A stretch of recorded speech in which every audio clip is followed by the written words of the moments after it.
Hello, everybody. Hello, hello. I'm way late, sorry. But in a surprise turn of events, Turtle Troop is winning 12-5. I'm sorry that I'm so late and I missed the first game, the first map. I'm very, very sorry for that. I should be fine for the rest of the day. But yeah, it looks like Turtle Troops won that first map, and now they're winning 12-5 on Haven. Mind you, this is G2's chosen map. G2 currently the leader of Group A. Looks like they're having some trouble here to Turtle Troop. I mean, just taking a quick look at their econ. Actually, both teams don't have the best econ right now, but of course G2 is forced to buy. They do need to start winning these rounds. Oxy pushing up very aggressively, going to get taken out by Mummy, while Weepy, Shazam, and Penny are each able to get a kill, and that's going to put G2 with a 2-player advantage. Tig trying to lessen that blow, taking out Penny, and now Weeded's going to be able to get a coordinated attack there on Dapper, making it a 2v2. Turtle Troop is just a few kills away from winning this. It's traded off, so now it's a 1v1 between Tig and Whippy. Whippy has that Astral Wall down. It's on A, and that plant's going off over on B. The spike's going to go down. Whippy's going to get spotted. Whippy is going to be able to take out Tig. A nice win there in that 1v1 that G2 needs desperately, as they are starting to lose here. Looks like they have been struggling quite heavily, and they need to start to pick up some momentum if they do want a hope of winning. It's a very coordinated play there from Turtle Troop. They just needed to win that 1v1 to secure the map, and they didn't. But like I said previously, their econ, neither team had a decent econ. G2 forced to full buy is still in a pretty poor spot, as they did lose most of their players. Turtle Troop has room to save, and they're going to. They're up so many rounds, it does not matter how many rounds they want to save here. They will be able to provide a very stable econ. And it makes sense to be safe here. We already see some early contact there in Garage, doing some damage to Turtle Troop. Oxy going to be able to use his knives to take out Adder and Tig. Very nice double headshot there. Now going to encounter Mummy. Mummy not able to do very much damage, if any at all. Governor now getting healed. A little bit of a heal there, as he did have to go through that Viper wall. Oxy going to be able to get another double kill on Mummy and Governor. Now it's just one player left for Turtle Troop. Whippy going to take him out. Weeded down in B window. No econ damage done there from Turtle Troop.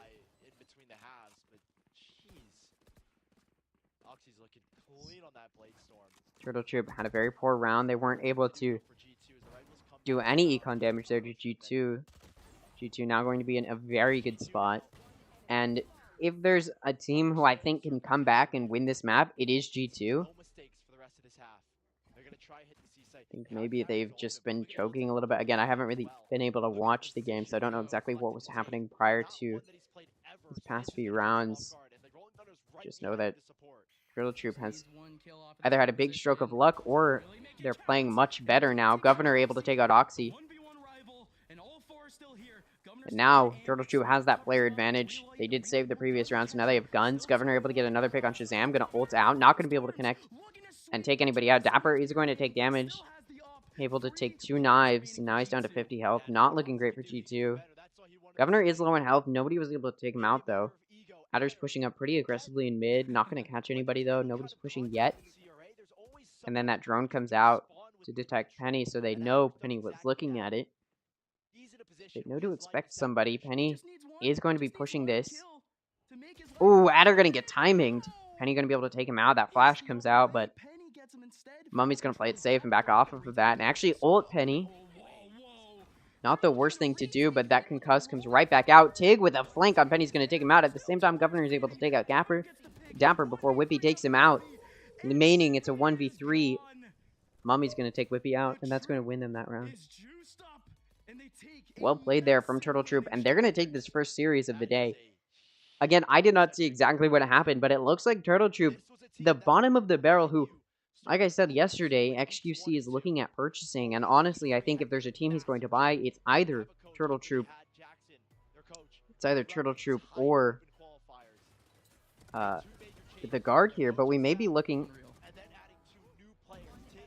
at a purchase of Turtle Troop, and especially after this performance today, they're starting to show some hope of climbing into possibly, if they perform just as well next week, possibly climbing into the mid-season. I did make a prediction yesterday that the games today were going to be pretty cut and dry, excluding the second game today, which I do think will be a little bit interesting, if I remember correctly. You can go ahead and take a look at the schedule here. Do you see the next game is going to be FaZe versus, or no, sorry, that's tomorrow. They've structured this very weirdly. Oh, the guard versus Mad Lion. Sorry. Yeah, it's going to be a 2-0 probably from the guard, but that performance from the guard, or sorry, from Turtle Troop is very, very surprising. Like I said, XQC was thinking about buying a team here, and it's looking like if there's a team he should buy, Turtle Troop might be showing themselves to be. Go ahead and take a look at Valor, and off of that win, they've actually placed themselves pretty high here. Now, obviously, Shopify has more points, but they're below just because they have not played yet this week. But off of that win, what we're going to see is Turtle Troop has made it 2-2. Their game next week is going to be against, let me just see here. Let me take a look. Their game next week is going to be against Oxygen. Oxygen proving themselves to be a decent team, but after that win from Turtle Troop, Oxygen's going to be at the bottom right now. And we'll have to see how they play tomorrow. Tomorrow's game, of course, is going to be against FaZe. FaZe, a very powerful opponent. But that loss, that Chua loss from G2, as you can see, brings them down to 6 points, which means currently FaZe Clan's above them. So if FaZe Clan can win this game, this next game today, in a 2-0 victory, they're going to place themselves above G2 now. I did talk a lot about how I do think FaZe is a decent team, but not proving themselves to be very good, and that G2 probably going to dominate Group A and try to contend M80 when we get to the mid-season, but it looks like G2 may have blundered that win there. I mean, Turtle Troops was down here. Turtle Troop was below Oxygen, just won, plus 14 points is going to put them at -6. If Shopify wins the game tomorrow against Moist Moguls, we could see, sorry, FaZe is not playing today. I keep getting that confused because they've moved stuff around, but yeah, I think this is proving to be very interesting from Turtle Troop. The fact that they won this game, of course, it's the one series that I come late to, so I don't get to see the full picture and get the full story, but I'm very, very impressed with Turtle Troop that they were able to pull this off, and I'm a little bit disappointed in G2. Like I said, I thought they may be contending with M80, but or even the Guard and TSM, these top teams, but it's looking like that's not how it's gonna go. G2 blundering that loss to Turtle Troop is going to put them below FaZe Clan, assuming FaZe Clan wins tomorrow, which they should be able to. They're playing against Shopify, or sorry, Oxygen. Oxygen, not a bad team, but probably not going to win against a team like FaZe Clan, a very powerful team. Very surprising that G2 did lose that. I do want to take a look at the Twitter and see what sort of clips we have from the games today. But they're trying to fight back. No way! Tig, how does he get Start this one over. TTR completely plugged out, but they're trying to fight back. No way! Tig, how does he get 2 DK from Tig. A 1v1 now for Tig. Shazam wrapping his way, coming around the corner. Tig already hears him, and he's playing with his heartstrings. The guiding light gets released. And finally, the defuse. He has a line of sight of it. Shazam is still going. Wow. But even after he lifts off, Turtle Troop from the beginning proving themselves to be a tough team. We'll go ahead and take a look at this clip from series, or sorry, map 2. Those flashes are actually so debilitating. We're gonna Damper. Damper's getting hit by it. And it's just wow. a little dancey dance in the back line. Governor It definitely seems like Turtle Troop had some incredible moments and just overall a very strong play. Like I said, Turtle Troop was a team who everybody, including myself, you know, obviously the obvious factor was that they were at the bottom of Group A. And the fact that they've taken out G2 at the top, I don't know what Turtle Troop did over that 2-week break and in between this week and last week. Obviously, they did beat out Moist Moguls in a 2-0. But Moist Moguls put up a pretty good fight, so the fact that Turtle Troop was able to dominate so badly here against against G2 is very, very interesting. And I think if XQC was going to buy Turtle Troop, now is probably the time. I mean, they're proving themselves to be a team that can honestly, they may be going into that mid-season invitational. And this matchup tomorrow between Shopify and Moist Moguls will decide which of the two of them are going to be trying to compete in the mid-season. I mean, this week is a very powerful week because a lot of teams are going to solidify themselves as teams that are confirmed to go to the mid-season. But Group A is starting to shake up a little bit, and we're not entirely sure. At least I'm not entirely sure where it's going to go. Obviously, this week we've seen already that M80 is cementing themselves here and are going to just overall going to put themselves in a position that's I mean, nobody can take down M80. They're going to the mid-season no matter what at this point. It's just going to be a matter of how split 2 goes for them. But I mean, just what we're seeing in Group A is pretty ridiculous. Tomorrow will be interesting because for a while it was G2 and FaZe Clan in these top 2 positions. Everybody, including myself, like I just said, expecting G2 to just stay the top of Group A, be a very powerful team. They just went up against Turtle Troop and lost 2-0. I don't know what happened behind the scenes that G2 didn't get the practice they needed, or on the flip side, what happened to Turtle Troop. I mean, whatever they took before this game, before this series, I need some of that in my games. This was very, very surprising turn of events here. But since I did come a little bit late, I haven't been able to give my predictions for today, and then we'll go into tomorrow while we're in this break. We'll talk about the obvious, which is the games that happened yesterday. Yesterday, which I have talked about. I talked about it yesterday, but we'll talk a little bit more about it here. So, of course, M80 went up against Disguised, and TSM went up against OR. This is yesterday, yeah.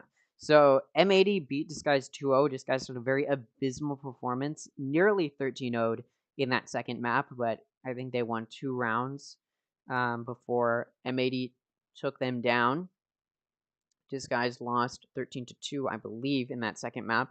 The first map was a little bit stronger of a performance, losing 13-3. So not good performance there from Disguised. I don't know what it says about Disguised as a team, or necessarily what it says about M80, who was it had a very, very dominant performance. I mean, we saw Koala Noob take, I believe this stat is here on the Twitter, if I can find it. Yes, he went 48-15 yesterday. That's insane. That's in one day. He went 48-15. Only 15 deaths the entire day. A 1.8 rating is absolutely insane. And 11 multi-kills, 13 first bloods. He had a very strong performance yesterday. M80 looking like they're going to maintain that top dog position. I mean, we'll see them play against the Guard, but the Guard's performance last week against TSM may show that the Guard is not all that they're chalked up to be. And I mean, we could definitely be looking at a pretty poor performance here from the Guard moving forward. We'll see today. What we're about to see is the Guard versus Mad Lions, but I do want to talk about the TSM OR match. Nothing to scoff at. OR had a very good performance against TSM. TSM, a very powerful team who, like I said, did take out the Guard last week. So they are a very tough team, and they've proven themselves to be. OR was able to put up a pretty decent performance against them. They didn't win a map. OR did win a map against M80 in that first week, but obviously we've seen M80 just improve since then, so it may have just been a fluke that OR was able to get that map. OR in week 3 last week, did get a map up on Disguised, and they used the fact that they did get a map up to choose which map they were going to pick yesterday against TSM, and it did not go well at all. It did not go well at all. Sorry, my voice is starting to die already. And I'm a little bit disappointed with OR. I was hoping maybe they'd try and put up a tough performance against these teams. I mean, OR has been the bottom of Group B. I made the argument yesterday that maybe it's just because they were in Group B, a very tough group to be a part of, that they've been performing so horribly. But it may just be that they're bad. I mean, it may just be that, like, even if they were in Group A, they would not be performing well compared to the rest of the teams. Maybe they're just not that good of a team, and maybe they're just not as good as maybe I thought they were. Maybe they wouldn't hold their ground in Group A. I mean, been slipping up a little bit here and there, able to win some maps, but I mean 2-8 already in week 4. That's not great. I mean they haven't won um, a single match, obviously a single series, and their map performance is not great. Mad Lions trying to challenge them for a poorer performance.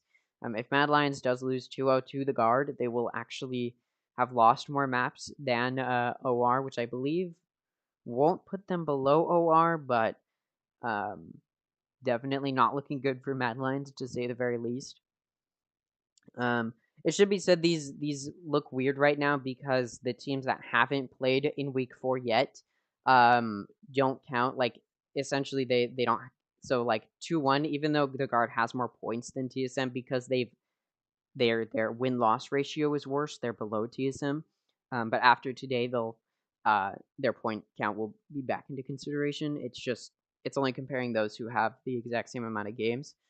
But yeah, so that was a very interesting performance. I don't even know what to say about that. That was very shocking from Turtle Troop. And now we'll move into my predictions for today. What other games do we have today? Well, we only have one other series, and it is The Guard versus Mad Lion. Mad Lion is a pretty decent team. They did get 2-0'd by Disguised, which does tell me they're not the best team here. We'll go ahead and take a listen just because I don't want to run out of stuff to talk about because I'm sure there will be another break. But we'll go ahead and take a listen to who she's going to talk about, probably interviewing somebody. We'll go ahead and take a listen. IGL of the team after that win. First off, congratulations. That's a huge win considering G2 have been undefeated so far. What were your own expectations heading into the match today? First of all, thank you. We watched the games back and we honestly think they looked awful. I'm not sure how they're 3-0, but we watched them. We weren't impressed with like any of their maps except Split. They looked really good on Split, so we banned that, and we were feeling really confident. We've been feeling really confident in scrims. We've been destroying everyone, so yeah, we were feeling really confident going into it, and I think it showed. Yeah, ever since Yunmame joined the roster, I mean, it's definitely been a turnaround, been undefeated. 4-0 now the last little bit. What's been the secret and the key to that really dramatic turnaround to this confident winning squad? I think, when me and Mame joined, we brought in a lot of structure, and, everyone on the team before was very mechanically gifted, but like when I joined, I could see that they were lacking like a real IGL and real structure, and they weren't really playing the game correctly. So, yeah, the first like couple of weeks we joined, we really tried ironing out all that stuff.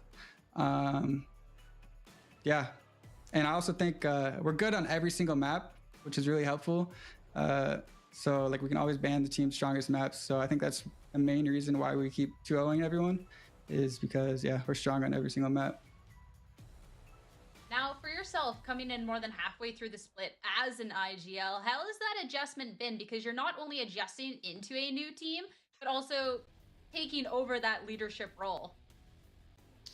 And honestly, I mean, for the nation, I was IGLing, so I was already like kind of used to calling. Every team I've been on, I was always very vocal. I always had like my vision on how I thought we should have been running things. Yeah. So yeah, it's been moving smoothly. And then for yourself, obviously, you did try to get into challengers with the nation, and unfortunately the team fell a little bit short there. So how did the conversation come about for you to be joining Turtle Troop then moving on forward? I think, I forgot who messaged me. I think it might have been Governor, but he messaged me. They wanted me to join for a while, but when they made both the roster changes, I was like more on board. And when I went and practiced with them and things started clicking really well, I was like ready to hop in and play. Sorry. Yeah. Yeah. All right. And then question about you as well. I mean, you had mentioned late last year that you weren't necessarily content with your own play that there was. So I want to know, going forward onto Turtle Troop now, what can we expect from you in Challengers? Because already looking to be really big part of the team. Really excited to see moving on board. I've been putting in a lot of work both in and outside of game, which I think I was lacking towards the end of last year. So yeah, I've been really trying to take care of myself out of game, which I think has had a big impact on my performance in game. So I've been feeling really confident going into all the matches and practice and everything. So hopefully I keep performing as well as I am. My team, again, is insane. They're all performing extremely well, so it makes it easy on me. Amazing. Now, our next question is from our fan zone here from Machine Ravish. Which anime villain are you? Or that you I don't watch anime. Wow. I'm sorry, I don't watch anime. So I cannot answer that question. Right now is like really. All right, I'll get back to it. Yeah, I might get roasted To talking about the predictions for the next matchup, for the next series. Sorry. Go ahead and take a look. So it's going to be the guard against Mad Lion. I mean, the prediction is pretty obvious. The guard is going to most likely 2-0 Mad Lions, and that's what I put my money on. But of course, Mad Lions isn't a team to be laughed at. They performed decently. I mean, they got a map up on TSM, the first one. They have had a pretty abysmal performance, I will say. I mean, they're performing worse than OR has shown themselves to perform. Obviously, the Mad Lions OR matchup will sort of be the competition of the underdogs a little bit. And quite frankly, I think Mad Lions isn't a bad team. I think they've just got some stuff they need to work through about how they're going to play this as best as possible.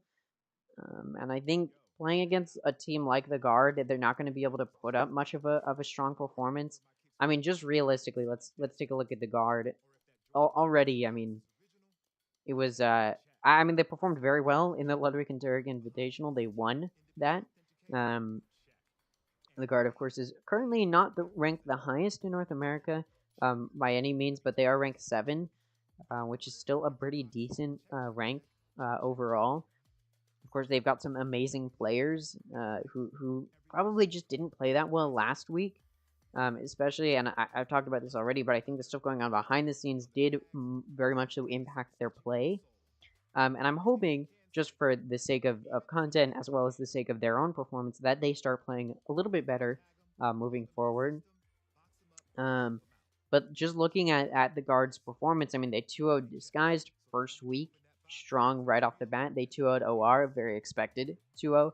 The Guard performed very well in the Ludwig and Derek Invitational, like I already talked about, which gave a lot of people the impression that the Guard would be this team that was sort of a force to be reckoned with, and that would be a very tough competition with M80 for that top spot.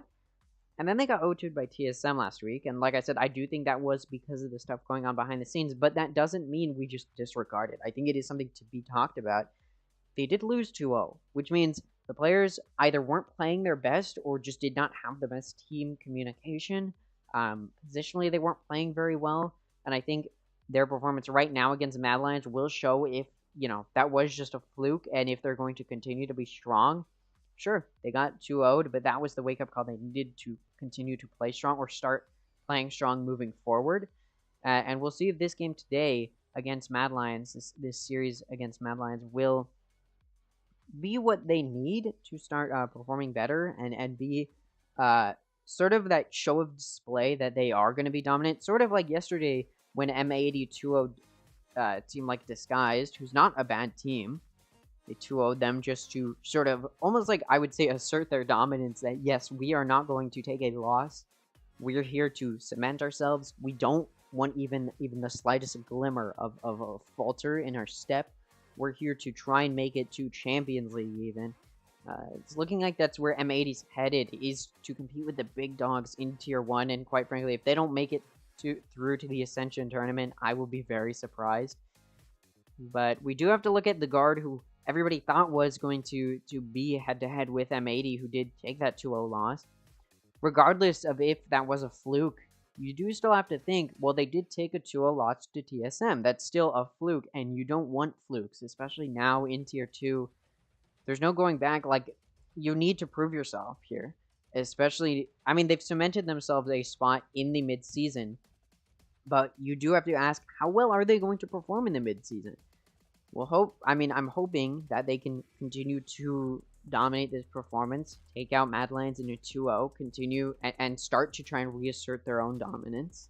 And then we'll see next week when they play against M80 how that goes. It should be an interesting competition for sure. I think that series will really decide who is going to be the top dog. I did say last week or even yesterday that maybe G2 would be competing for that top spot. And honestly, I thought G2 had secured themselves a spot in the top 3 overall in Challengers. But that performance today shows that maybe they're not going to be competing for that top 3 spot. In fact, maybe they've left themselves open to TSM, FaZe Clan, these teams to start competing for that top 2 spot. We'll see what happens moving forward. Next week will be some games to watch out for. Certainly, we can go ahead and take a look at those. Next week, we're going to have G2 Esports taking on Shopify. But before we go into that, I guess I should probably just move on to how I think next week is going to go. Or sorry, not next week, tomorrow. I think tomorrow is going to go. The first game is going to be Shopify against Moist Moguls. I think that will actually be one of the more interesting games this season. If we just go ahead and take a look here at the standings for both Moist Moguls and Shopify, they're in that bottom 2 and bottom 3 spot, okay? What Moist Moguls is going to try and do here is get enough points to put Shopify below them and give them a sort of like a bouncing board to try and secure a spot. Because I mean, honestly, these bottom 4 players are in tough competition with each other for, getting into the mid-season. They all want that chance, and I think they all could have it. I think it could go anybody's way. Moist Moguls did not perform that well last week against Turtle Troop, but we just saw Turtle Troop take out G2 Esports, so maybe Turtle Troop is just a really powerful team, and Moist Moguls took a loss to them, not because they're a bad team, but because Turtle Troops is an incredible team who's going to try and, gun for that top spot and top 3 even. Maybe they're going to try and take out FaZe Clan in that mid-season. We'll see what happens there. But like I said, Moist Moguls and Shopify tomorrow are going to be competing for that backboard that they can try and bounce off of. Shopify could probably come back from a 2-0 loss or especially a 2-1 loss if it does come to that. Shopify loss. They could probably come back from. But Moist Moguls does not want to take a loss here. If Moist Moguls takes a loss, quite frankly, I don't think there's a chance for them to get into mid-season. And for Ludwig and Moist Critical, these 2 content creators who are the owners, they definitely want to see their team perform much better than they currently are, and that they did last week against Turtle Troop. Definitely want to prove themselves. And they definitely need to secure that win tomorrow if they want hope of competing in the mid-season. So I don't actually have any predictions for this match because I think it could go either way. Shopify was a team that everybody was looking at for number 2, competing with G2 Esports or even FaZe Clan, but they haven't performed very well. They did lose to Oxygen, and since then they haven't really been winning very much. It's not been great for them. I mean, we can go ahead and take a look at their game history, and it's not great. They won against Turtle Troop first week, and they haven't won since. They lost to FaZe Clan, who looks like looks like a team that's going to be trying for that top spot. Oxygen Esports, a team who is one of those bottom 4 teams who could definitely still make it to mid-season, and it's going to be a tough battle for them. But they are currently the bottom, so they're not great overall in Group A. And I think Shopify's game is... I mean, yeah, it could go either way. Shopify versus Moist Moguls really could go either way. That's why I don't have a prediction. Shopify, everybody thought was going to play better than they have, but also they could start playing better now. We don't know. Moist Moguls, also a team that everybody thought would be playing better. They played very well as Breakthrough, and now they're not playing as great.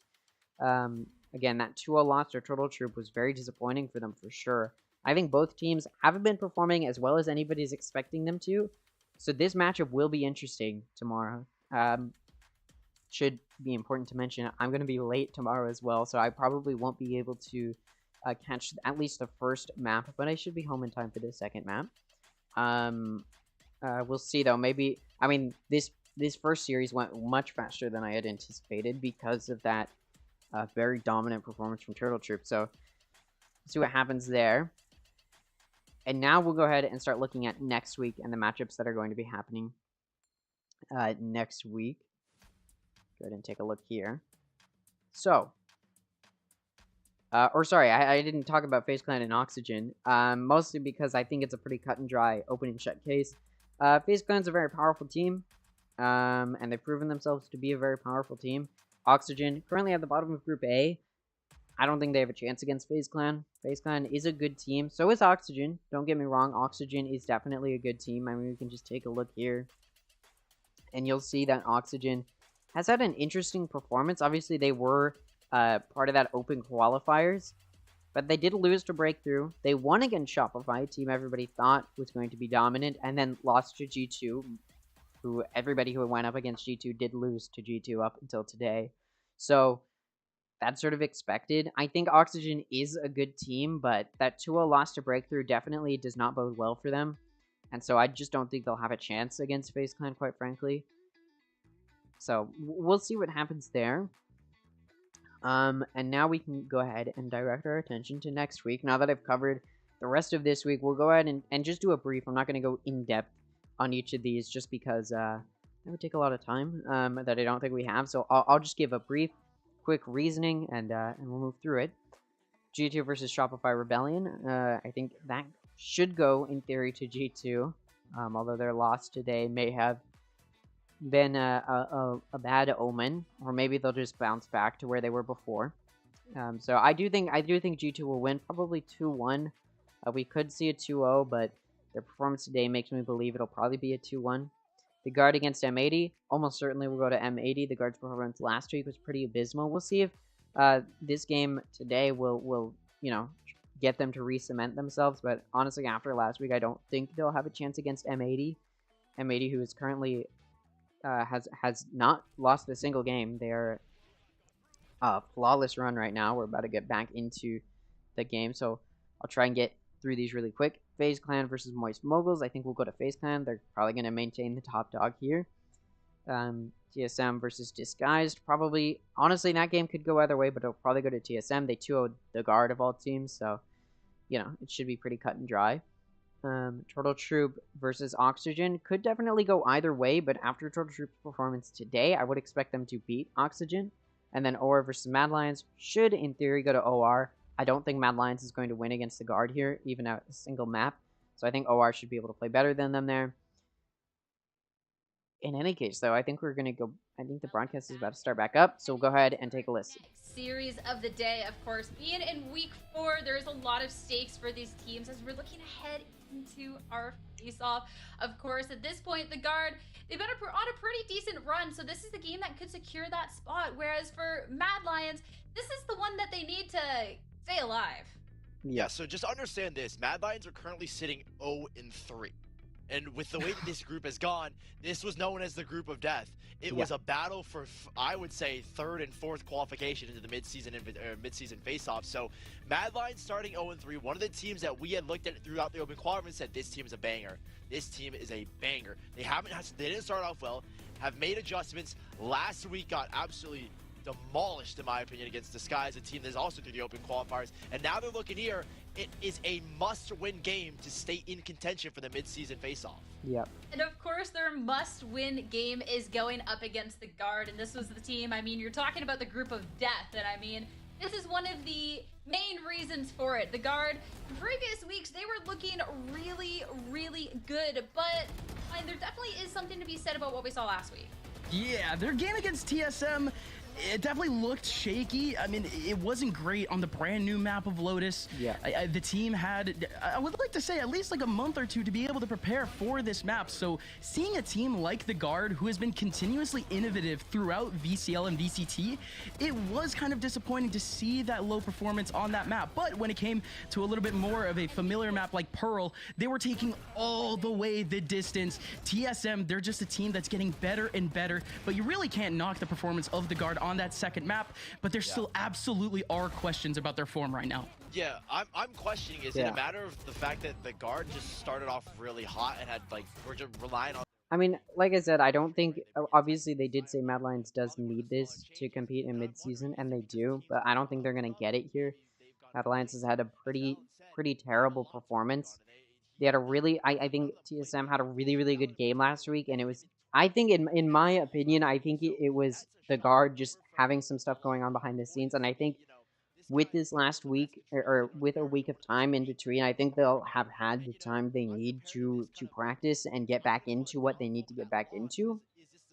Um, because honestly, I don't know if there's a world in which the guard isn't gunning for that top spot along with M80. I think M80 and the guard will be sort of these rivals, these forces to be reckoned with. I think they had a poor game against TSM, but I do think this game should, for them, be the game where they uh, prove themselves to not just be a horrible team and like, oh no, we had a good run, but now we're starting to falter. I think they're going to be able to take this game against Mad Lion as an opportunity, sort of like M80 played their game yesterday against Disguise to sort of prove themselves. Hey, no, we're number one. We're gonna remain undefeated. I think the guard is going to take a similar stance here against this game with Mad Lions, trying to use it to prove themselves as that top spot. Not that Mad Lions isn't a bad team, but I do think if there's a team that you can make an example of, the guard will definitely make an example of Mad Lions to show no, we are still one of those number one teams. Sure, we're not undefeated, but we're still here to dominate, and I think that's what we're going to see today.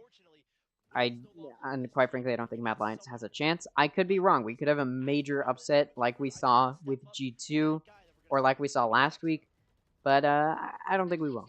Well, yeah. And just the team in general in qualifiers did super well, but that mind going into today, going into this really pivotal week, what else do we need to see? I mean, well, Sully said it. Zexro, among so many other players from this Mad Lions team, just needs to wake up and needs to be on that front line. I mean, players who were at the top of leaderboards, such as Drone, such as Trix, such as Zexro, incredibly pivotal util agents that they play, and yet they haven't been able to put in the same impact that they have before. Again, don't really want to pit it on the players. From the vibe that I got yesterday from talking to Ainge, it seemed like the team, they were just trying to, with the game with Narrate, last week's game, they were really just trying to get him as comfortable as possible before they ended up focusing on anything new. But for Mad Lions now, it's about seeing where their comfortability really is. Yeah. Yeah, and let's talk a little bit about Narrate coming into the squad as well, because of course, when there's roster changes at this point in the split, I mean, there's a lot of eyes going your way. Yeah, I mean, we're gonna have a head-to-head here in a second between him and Tex, and I'll be honest, I don't know who this guy Narrate is, and I don't think any of us know who he is. He has 5 like best of ones, like 2 best of threes under his belt, coming into joining Mad Lions, and so he's a really big unknown quantity. Literally started playing like 6 or 7 months ago. Tex is a veteran guy. We know what he's capable of. I don't exactly think Tex has filled the shoes. I think this is interesting. It's an interesting position because I think Neri has a lot of really powerful potential right now. I think he's got a lot of powerful games behind him to sort of show that he is a powerful powerhouse, and he's a new player. We don't have a whole lot of stats. We haven't seen a whole lot of his games because he's new to the pro scene. But he's shown himself to be a decent player. Is he going to be the player that's going to carry Mad Lions and give them enough of that leverage they need to get to the mid-season? No.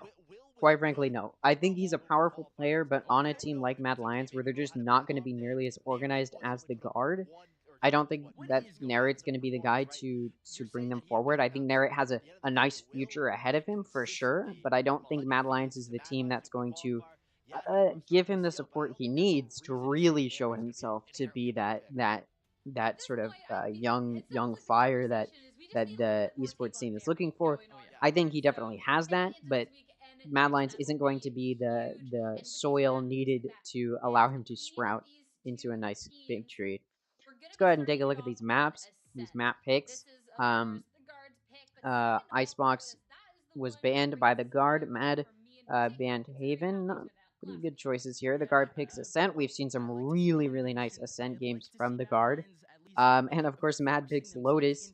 Lotus is a map that the guard performed very poorly on last week. I mean, we saw the guard. They did take a 2-0 loss to TSM, but the map that they did the worst on was probably Lotus. I don't blame Mad Lions for picking it here, but you do have to wonder if the guard, a very powerful team, couldn't get their footing on Lotus as a new map. Do you think Mad Lions is going to be the team that is going to find their footing and be able to come back and sort of prove themselves against a team like the guard? Not so sure, and especially since the guard did take a loss on Lotus last week, they're going to have taken this past week and this much time to practice Lotus and get better at it and refine their skills and their comfortability on Lotus. And so Matt Lyon's going to have a very tough competition ahead of them. Obviously, I expect the guard to dominate on Ascent. If there's a map if there's a map Mad can win, I do think it's Lotus. But will they? I don't think so. Like I said, I do think it's going to be a 2-0 win from the guard. It's a tough uphill battle for Mad Lions. And if they are able to prove themselves and win even just a map, I'd be very astonished. Could we see an upset? Maybe. I don't think we will, though. Ended up winning. It's been so many losses in a row for Mad Lions. If I'm not mistaken, 6 straight map losses for this team ended up ever since they ended up winning over TSM on Icebox. So Icebox being taken away, not exactly a surprise in terms of directly countering Mad. We'll have to see what adjustments the guard have made, or Mad Lions can look to our second upset of the day. But before we get into Agent Select, of course, we get an opportunity to chat with our players. Oh, interesting. I thought it was going to go to the game. We'll go ahead and take a listen.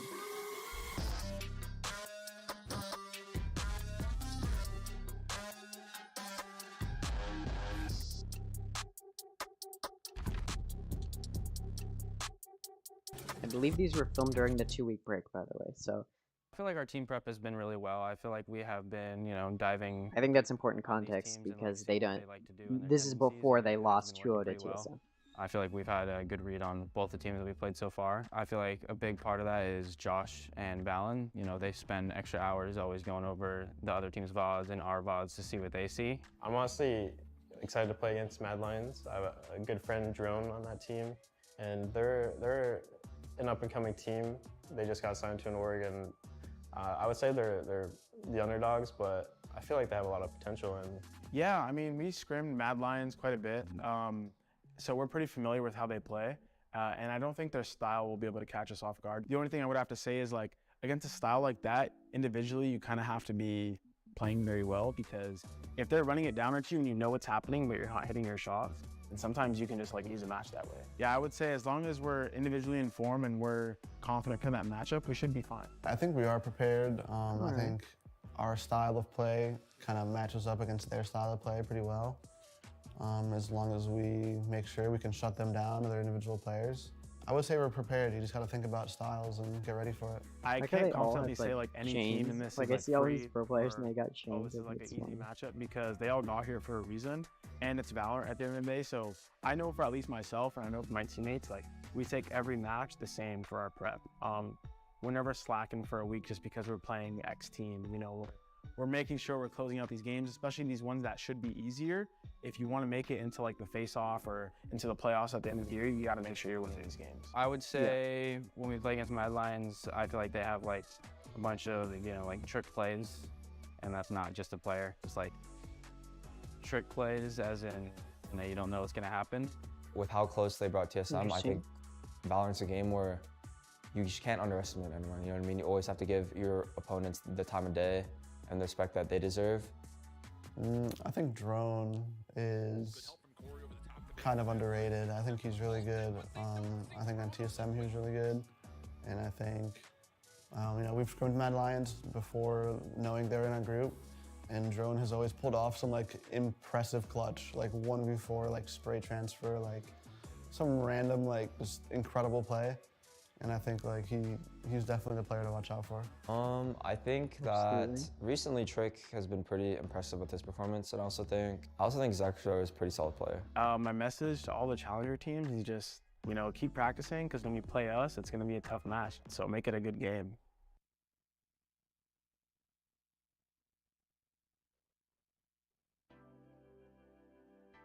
All right. Setting up the tweet because I haven't done that yet.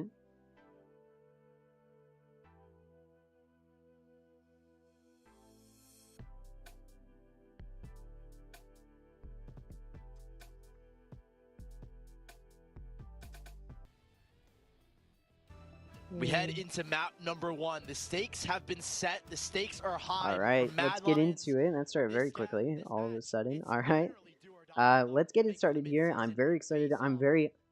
I think this will be an interesting game, regardless of if the guard does dominate. It will still be interesting, and I'm ready to see the guard try and cement themselves, re-cement themselves as one of those top teams.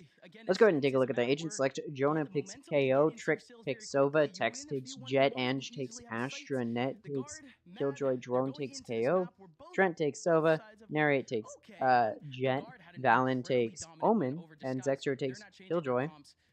We've seen a lot of that these past 2 days, where one team will pick Omen while the other picks Astra, and usually the winning team picks Omen, if that is the difference. So maybe we could see Valen taking this, taking this as controller, and maybe we'll see the team that picks Omen taking the cake once again, but we'll see. This is going to be a very interesting matchup. I'm actually excited about this game. I'm excited about every game, but this one especially because I do want to see if the guard can start to make up for lost time, so to speak. And it looks like we're going to be doing a 2 through mid and 3 on A. Mad Lion has 0 mid control right now. They've got 2 on B and 3 on A. But it is pistol round. Mid control doesn't matter nearly as much. Using what little util you have is what matters most. We get that Astra setup. 1 in B main and the other 2 in A main. Which is a good choice, as that is where the guard is headed. And that knife comes out, they know that the guard is here.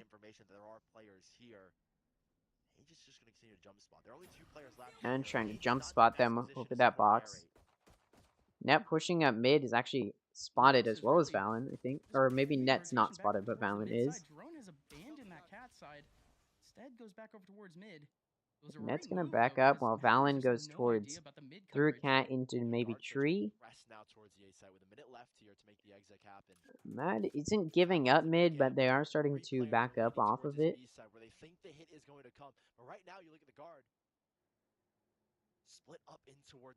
Valen is really looking at tree. The guard has moved some more attention over to B. They've got 1 on mid, 2 looking at B. The KO knife comes out on B to disable the Killjoy util while the guard is starting to push into A. Is Mad Lion going to fall for it?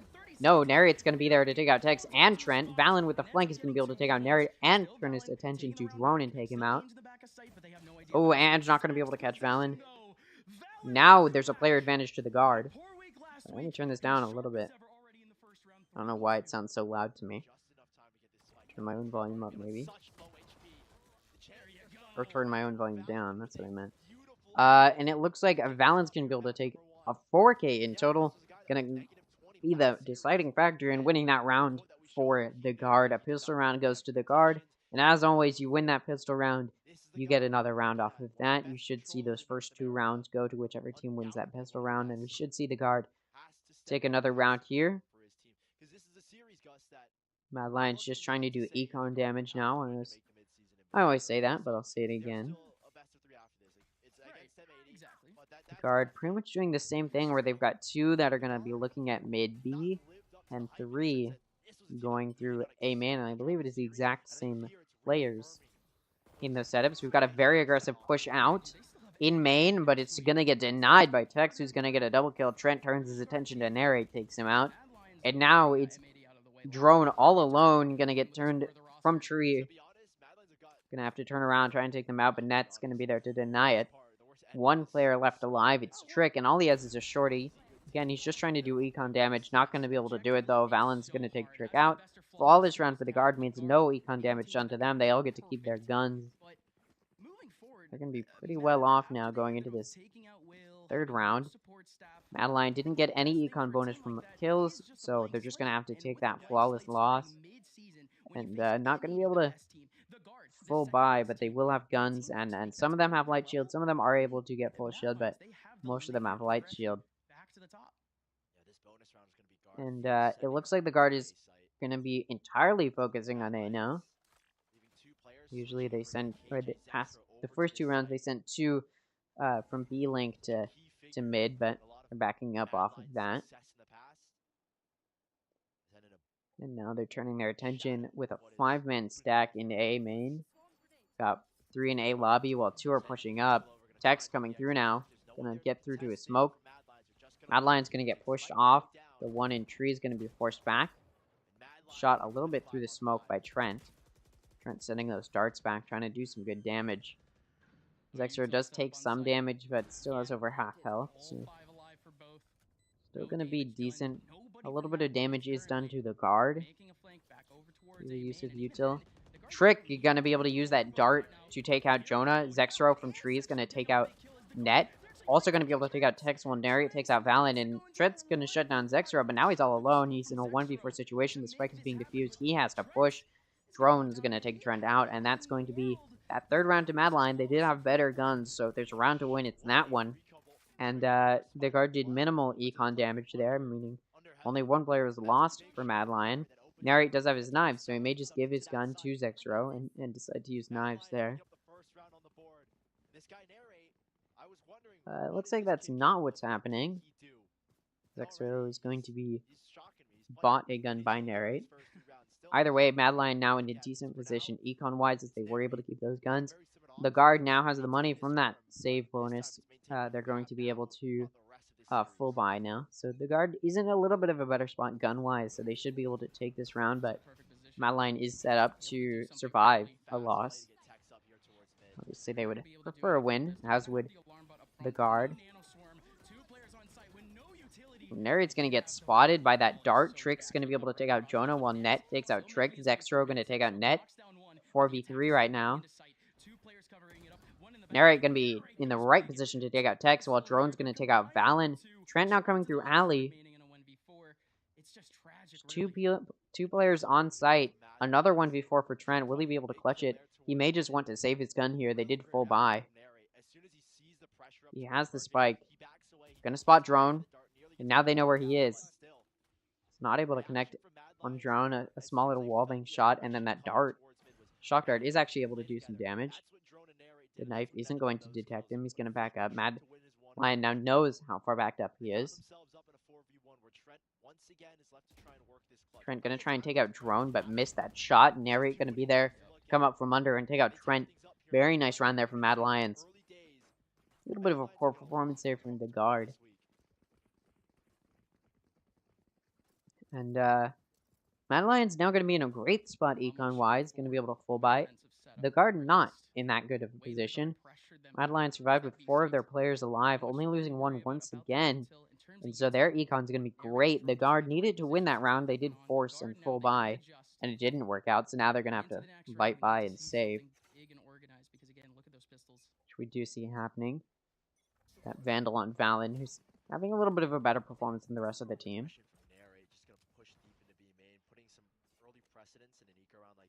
And guard coming through. Trick gonna get some good vision on where Jonah might be. Jonah backs up immediately, giving up mid control, but not quite because Net is push up pretty aggressively, looking at Market in mid bottom right now. Nobody's gonna peek him though. Mad Lion also sort of gave up mid control, but they're pretty confident the guard isn't in mid right now. That'd be false confidence, and you do see them start to turn their attention towards mid now. 2 on A, 3 on B. Nobody's actually watching mid. Market is being observed, I would say, as 3 members of the guard are now pushing through mid towards Market. And now they're gonna break door. Narrate's gonna be able to take out Tex, and Jonah doesn't know Net is there too. Now it's just down to Drone to take out Net. Not going to be able to. Net's going to be able to take him out, even up that player count. It's only 3v3. Mad Lion, the guard on this save round doing pretty well. It's just down to Ange to hold it down from both. Able to take out Trent. Net's going to take out Ange. That's a 3K for Net, having a very good round so far. That spike's going to go down. It's a 2v2. Net very low on health. Madeline not doing so great. Trick also low on health. I believe they have around the same amount of health if you are counting health total, but the guard in a little bit of a worse position. Net now at 26 health, no longer keeping it equal. So Madeline is in a better position here. Net's going to be able to take out Trick for a 4K while Valen finishes off Zex. That round's going to go to the guard. Very well played from them. Madeline did have some good econ, has had some good econ management, I should say. So they're in a great spot econ-wise. The guard in a little bit of a worse position overall. But that round on a save is going to give them a nice bonus to help them maintain a stable econ, and it's going to give them a little bit of a lift-off point for some good momentum. We do see some big gun purchases from Madeline. We've got that Odin on Trick. Of course, the Sova with an Odin is classic on Ascent. But we also see Narrate with an Operator who's going to be holding down mid. They do realize that mid was a big weak point for them in the previous round, and they decide to play better around that. Narrate's not going to spot anybody because nobody's peeking yet. There's some peeking B-Link, but Narrate's not in a position to catch them. Valen now starting to push up in A, where he will meet Drone if he does peek that out, and that Molly comes out to try and force any of the guards' attempts, and it is successful. That was a good call on that Molly. Gonna have to back up. That smoke comes out from Valen to block off Narrate, but it's okay because the guard's not gonna push it. Now, the guard in just a tough position. I mean, they do still have Jonah on A, but any attempts they've made to start pushing is just been... Oh, and a nice arrow is going to give... In theory, it should have given Trick a nice kill, but it doesn't. He's not even able to connect very many of his shots. Net's going to be able to get that lockdown down. At the same time, the guard is actually pushing towards A. Mad knows this. Drone going to be able to take out Valen. Trent going to shut down Drone, but Ange going to trade that off. So right now, Madeline's up a player as they approach this A push. Narrate does not have his gun out when he sees Jonah, but Jonah's not going to be able to take him out. Two players watching Heaven right now. Ooh, Jonah going to be able to take out that Operator. Narrate going to be able to take out Zexro. It's a 2v3 now. The guard has the numbers. A bit of a difficult position here for the guard. Or, sorry, for Madeline, as they are down players. Jonah going to be able to take out Trick, but Ange going to trade that off. Trades are not what Madeline's looking for. They are down a player. Tex is low on health. Oh, but he's going to get double peeked. Doesn't quite see Net, who's looking at him. Net's going to be able to take him out. And that's going to be another round to the guard. A good round for them to win. Good econ damage done from Madeline, but Madeline did spend quite a bit of money that round, and now they're not going to be able to buy. Light buying and saving. Actually, entirely saving. Going for that Sheriff and Light Shield. Classic combo we see often in pro play. What we are seeing is the guard who did lose those... they won those 2 rounds. Madeline was able to get 2 rounds. And, you know, after those first 2 pistol rounds, you start to see a team winning those rounds, and you honestly get a little bit of confidence in them, but the guard was able to turn that back around. A very aggressive push out from Mad in Garage is going to be successful as they're able to take out Net, who had a gun, which is going to earn Mad a gun. Now they're in a little bit of a better position. Narrate now as a Vandal, as the rest of the guard is pushing out A. But Madeline does have a 2-man lurk coming in. Narrate and Trick coming in. Again, Narrate does have that gun. Trent is watching flank. Is he going to be able to connect shots? He is. Both on Trick and Narrate. Does take a little bit of damage, but still able to shut it down. Drone going to be able to take out Tech. So far, very good econ damage from Mad. On a save round, that's all you can really hope for. Jonah may swing right into it. Nope. And just going to swing into Jonah. And now it's a 1v3 for Drone, who's just going to get finished off by Jonah through that window. That's going to be that round to the guard, a round that they should have won, and they did. Good econ damage was done from Mad, though. Trent now going to have to buy a full shield. Gun's going to have to be repurchased. Overall, decent econ damage, which is all really Mad can hope for. Of course, the guard still has a very strong econ as they've been able to build it up. And so, you're not really expecting something crazy happening. You know, as far as good econ damage from Mad, it's not going to destroy the guard's econ. But Madline off of that save is going to be able to buy, and we see that operator come out from Narrate. At the same time, though, Tex is now deciding to ult. It should be said, Madline has 4 ults available.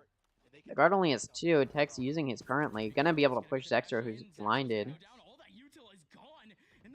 Now, oh, Ange going to be able to take out Net, though, making it a 4v4. Also going to be able to take out Tex as they're pushing in. Drick going to be able to take out Jonah to make it a 4v2. Narrate with that operator is going to be able to take out Trent. It was worth the purchase. Valen going to be able to take out Ange, shut them down, but Trick's going to be able to get that final kill on Valen.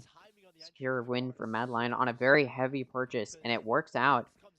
Not before some good econ damage is done from the guard, though. We're able to do decent econ damage, but they all died. Not going to be great for their econ, especially off of a loss. And they're going to full buy here and force. Not all of them able to buy full shield, but should be in a decent position. It turns out that that minimal econ damage that Madline was able to do in that previous round did work out. They did just win this round. Now we're moving into round 9. Narrate pushing out very aggressively in A main. Gonna be able to shoot through the smoke and take out Valen. Well played there from Madline. Narrate almost looking like he knew where they were as he was shooting through that smoke. And good combo there with that Astra util. The guard, however, has taken pretty decent mid control. Madline, who has had a pretty lacking mid control, as they know that the guard is there, though. They're going to be able to predict them. As Drone switches his attention to Tree Room, where he will make contact. Spike is in main. Drone makes contact, sees them. They're going to approach Trick. Trick going to be able to get a head tap on Trent, but it's not going to connect and take him out. So, well played there. Tech's going to be able to take out Drone, but Narrate's just going to take out Tex. That arrow, though, is going to let them know where Narrate is. Net going to be able to take out Narrate. It's a 2v3. The guard up on numbers, but Madline does have quite a bit of health. An operator on Zextra, and they're trying not to save. Net's going to be taken out, and that damage that we were just talking about is coming through, and we see that Killjoy lockdown come out, which is going to get that Hunter's Fury off from Trent, who again is low on health. Zextra are going to be able to push and take out Jonah. Not before a Sova Dart is delivered on Zextra, though. Zextra now at only 13 health, and that post-plant Shock Dart is trying to come out from Trent, and right as that happens, Zextra is able to pick it and take him out. Another round to Madline, and they're starting to gain some momentum. Grabbing that operator. Starting to gain some round momentum. Still an expensive round for them, but they should all be able to buy. An expensive round for the guard, though. I should mention they did force and full buy. Some of them going with a light shield, and it did not pay off. So they're going to be in a not great position. It looks like they're still going to force here, though. They do want to secure at least that 6th round in order to secure at the very least half of the half, which keeps it even going to the next half. Still not in the best position overall. I mean, they're starting to lose that momentum. Madeline, who now has some good round momentum. Madeline, who now has some good round momentum, is going to be able to build off of this.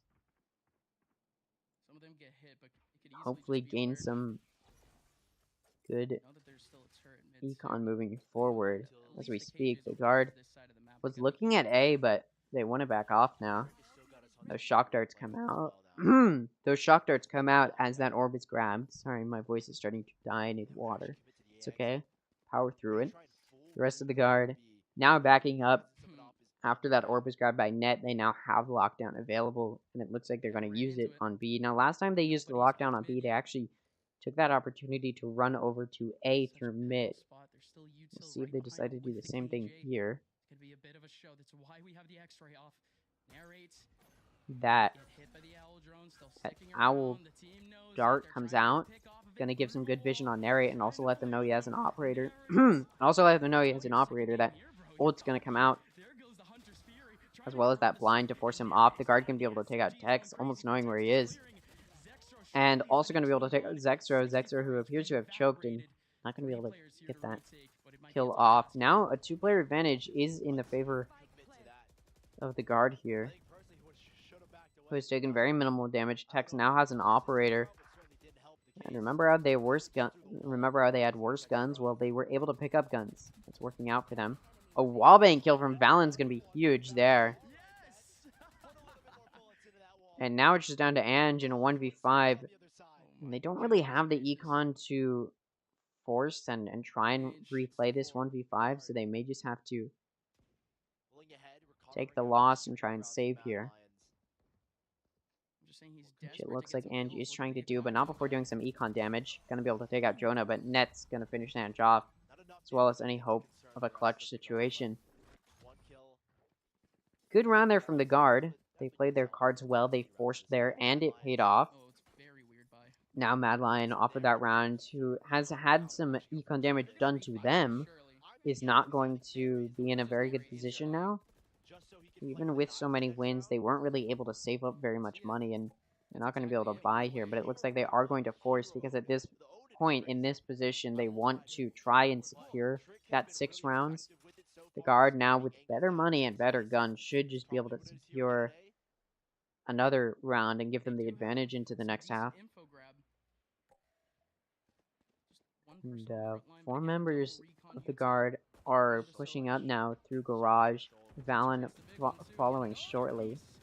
Trick just going to try and spam them through the wall. Going to do a good amount of damage to Trent. Trick is going to finish Trent off, but that operator headshot comes through from Tex to wallbang him, shut him down, and also trade it off. Going to give the guard back that even player advantage, so it's 4v4 now. Zexro picks up that Odin. Not going to be able to wallbang anybody with it, though, and guard's going to start looking at A. Looking through mid. Again, Mad Lion doesn't have the best mid control and hasn't really this whole time. And the guard has been able to take advantage of it. Tex going to get spotted by that alarm bot, and Zexro going to be there to cash in with that Odin, but Valen going to be able to trade that off.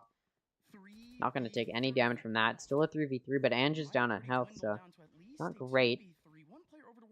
Ange looking like they're going to push through mid with drone. Ange going to be able to, with his stinger, take out Jonah. Jonah, who had a better gun. Ange going to see that, say, all right, I got lucky. Pick up another gun, and now Mad Lion going to be in a little bit of a better spot here for this retake in a 3v2. Ooh, Net going to push out, and that's going to be a great peek. There's 3 people there, going to get taken out by drone, and now it's a 3v1. Mad Lion was down. Or, sorry, Mad Lion was in an advantageous position. Or, sorry, they were down, yeah. And then the guard just choked that lead.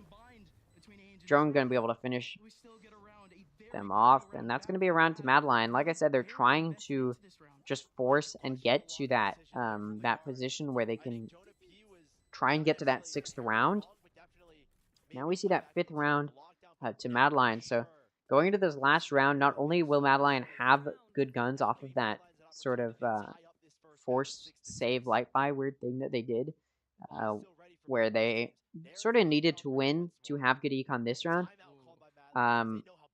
Not only did they need to win there, they did win, so they're gonna have good econ. The guard in a little bit of a poor position, and Mad Lion now taking a timeout. Probably not the worst idea for Mad Lion. They do want to secure that 6th round. They want to keep it as even as possible. Plus, you got 2 timeouts. You're gonna want to use them to try and gain as much of an advantage as possible, which we do see happening here. I mean, a really, really well played from Mad Lion so far. Against a team like the guard, you'd be surprised if, like I said, I'd be surprised if Mad Lion won a single map. The guard chose Ascent, and Mad Lion is playing this well against them. I'm very impressed. You'd expect, a team like the guard, who everybody thought was going to be that number 1 or fighting with M80 for that number 1. They choked last week. They're starting to lose a good portion of rounds to Mad Lion. will Mad Lion be able to take a map here and surprise me, not just me, but most people watching and give a little bit of an upset? I mean, TSM was able to get an upset last week, but it was a hard-fought upset. This is the guards map that they chose, and Mad Lion is performing pretty well. So even if Mad Lion loses this performance could carry over to Lotus, which Mad Lion knows the guard is not great at. Will they be able to turn that into another win? We'll see. So we now see Mad Lion doing more mid control this round, knowing how poor their mid control was last time, and which gave the guard the advantage to get onto the site and plant the spike. The guard 5-man push down A main. Drone is pushed up pretty aggressively. He may just meet Trent. He will. Trent's trying to drone, and Madeline. Sorry, yeah, Trent's trying to drone.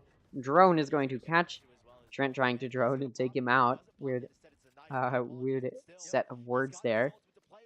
Very well played there from Drone though. Able to take out Trent and give Madeline an early pick, meaning they're now going to be in a 5v4 situation. Drone got out of that taking 0 damage, and he's also going to be able to take out Jonah, but it is an ult, and Valen's going to be able to trade that, and Jonah's just going to come right back up. Tech's going to be able to take out Narrate.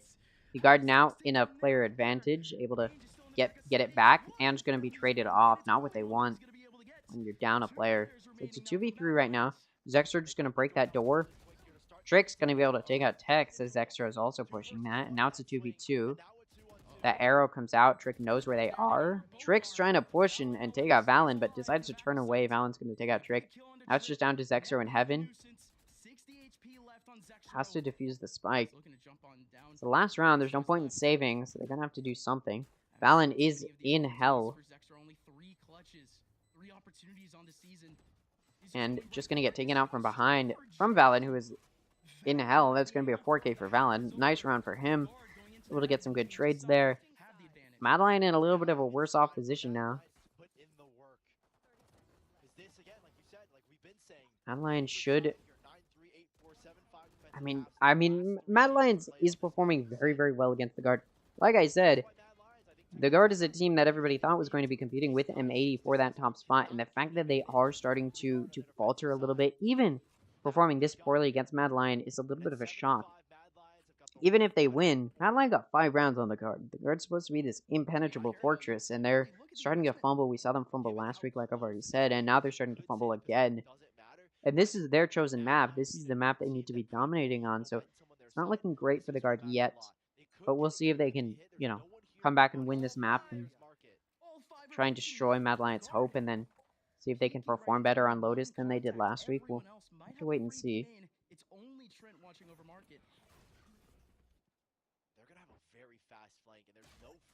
Jonah able to take out Ange in mid. That poor mid control from Mad Lion is coming through, and they're able to cash in on it. The guard going to play that aggressively, and now they're turning their attention towards B. They've got 2 pushing through mid. Jonah going to be able to take out Trick through Garage. Now it's a 3v5. Jonah also going to be able to take out Narrate for a 3K, and then Net going to be able to take out Zexro. It's just down to Drone in a 1v5. Able to get Jonah and Tex. Gonna get pushed from both sides, though. Trent's gonna take him out through the box.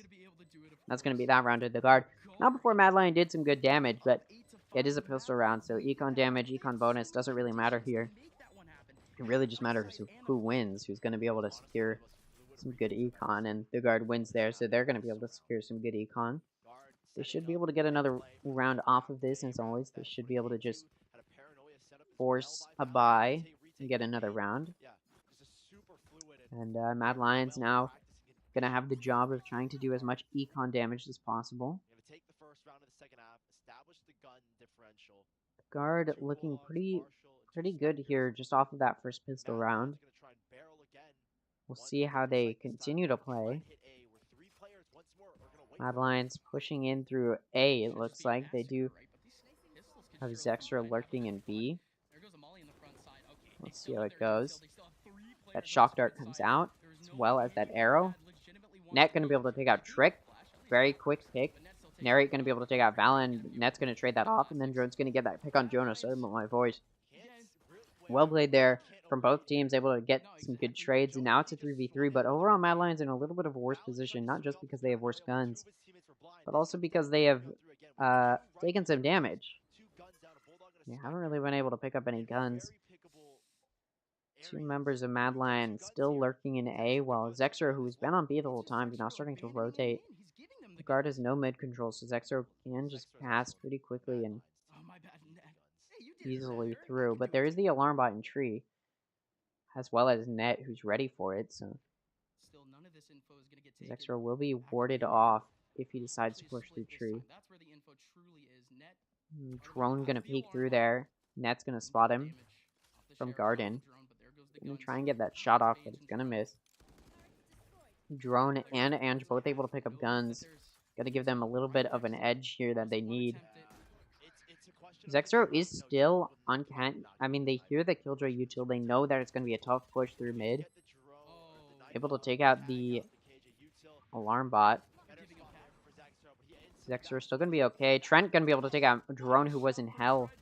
Ange alone on site right now. Zexro needs to get on site. Ange able to take out Tex, but it's gonna get traded off by Trent, sorry. And now it's a 1v2 for Zexro. Trent very low on health though. Doesn't matter. Net's gonna be the one to peek. Gonna take out Zexro. 2 players left alive for the guard. On a forced buy round like that, you do want to perform a little bit better than they did. You do want to get, hopefully for them, a flawless, but they weren't able to. So good econ damage there from Mad Lion. That's exactly what they want to be doing.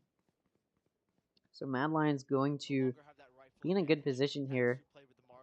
They were able to do some good econ damage, and when you get kills, you also get money. So Mad Lion's econ is going to be just a little bit better off of a save run where they did good damage. Mad Lion's now going to be able to full buy, and the guard who's just going to try and destroy their econ. They don't have a whole lot of guns now, so the advantage should be in Mad Lion's hands, and they should be able to secure a round off of this. But Tech's going to be very quickly able to get that kill on Treg. Drone going to trade it off. Valen going to take out Drone. Narrate going to take out Jonah. Valen going to take out Narrate. Ange going to take out Valen to trade it off. So still 2v2. Ange a little bit lower on health than everybody else, but still a better position here for Mad Lion. The one Vandal for the guard was useful. Tex was able to get that early engagement pick off of it. And overall, the guard's in a better position. They have more health. Will they be able to convert that into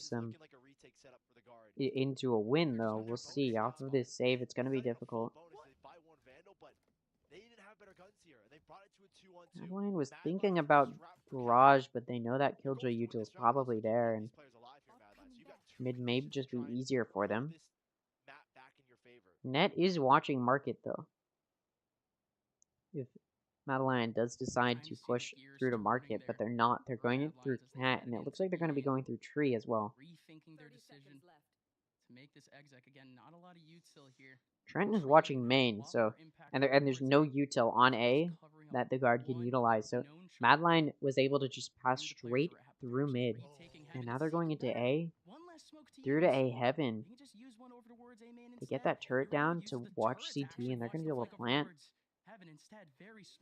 7 seconds left. Trent going to try and get an early pick. They're planning behind the box, planning for hell.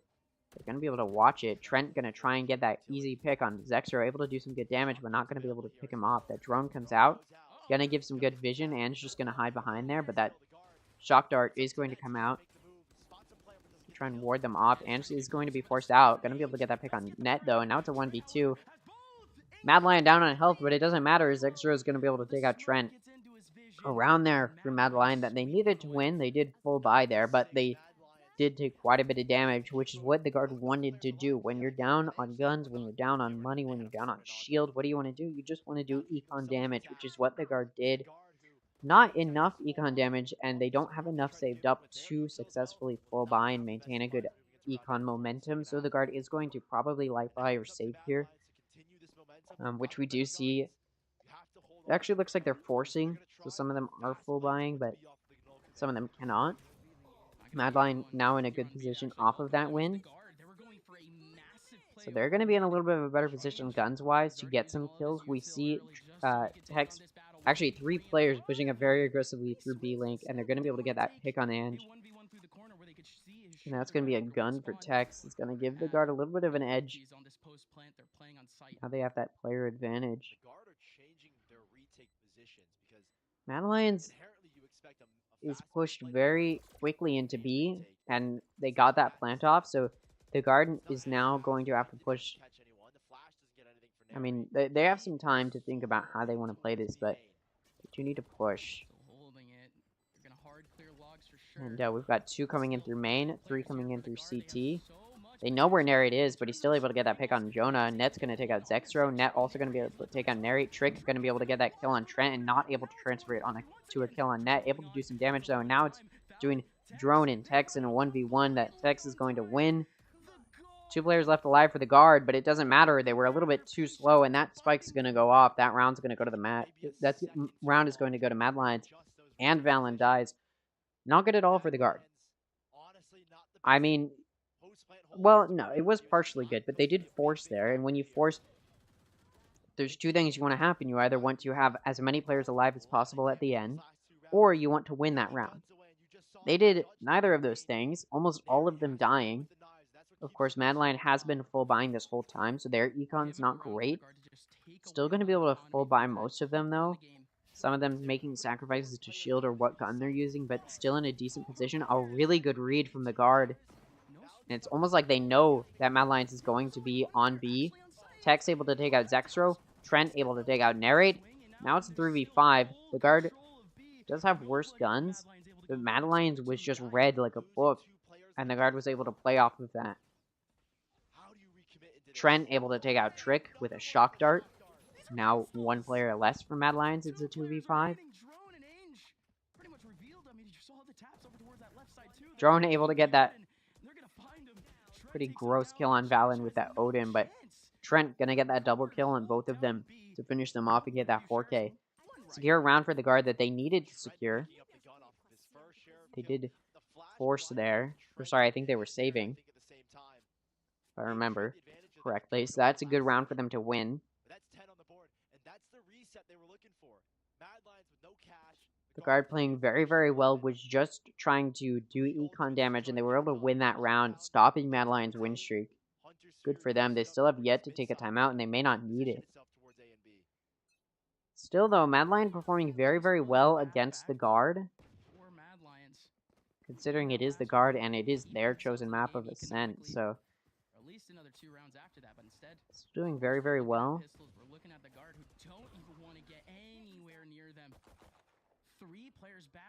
3 out of the 5 of Mad Lion is pushed up in A main, while 2 are going through mid.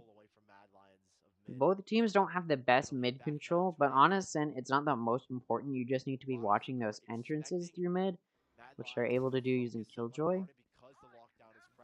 The guard is mostly rotated over towards A, using Hunter's Fury to try and get some good vision, which they are able to. Narrate now with the knives, going to be pushing onto site. Net going to back off into Garden and use his ultimate. Narrate with those knives going to be able to take out Jonah, an early pick for Mad Lion. They're very low on health, though. Not great for them. The guard still has full HP, and that defender Killjoy lockdown comes out, like we already talked about. It's actually going to be able to detain one of them.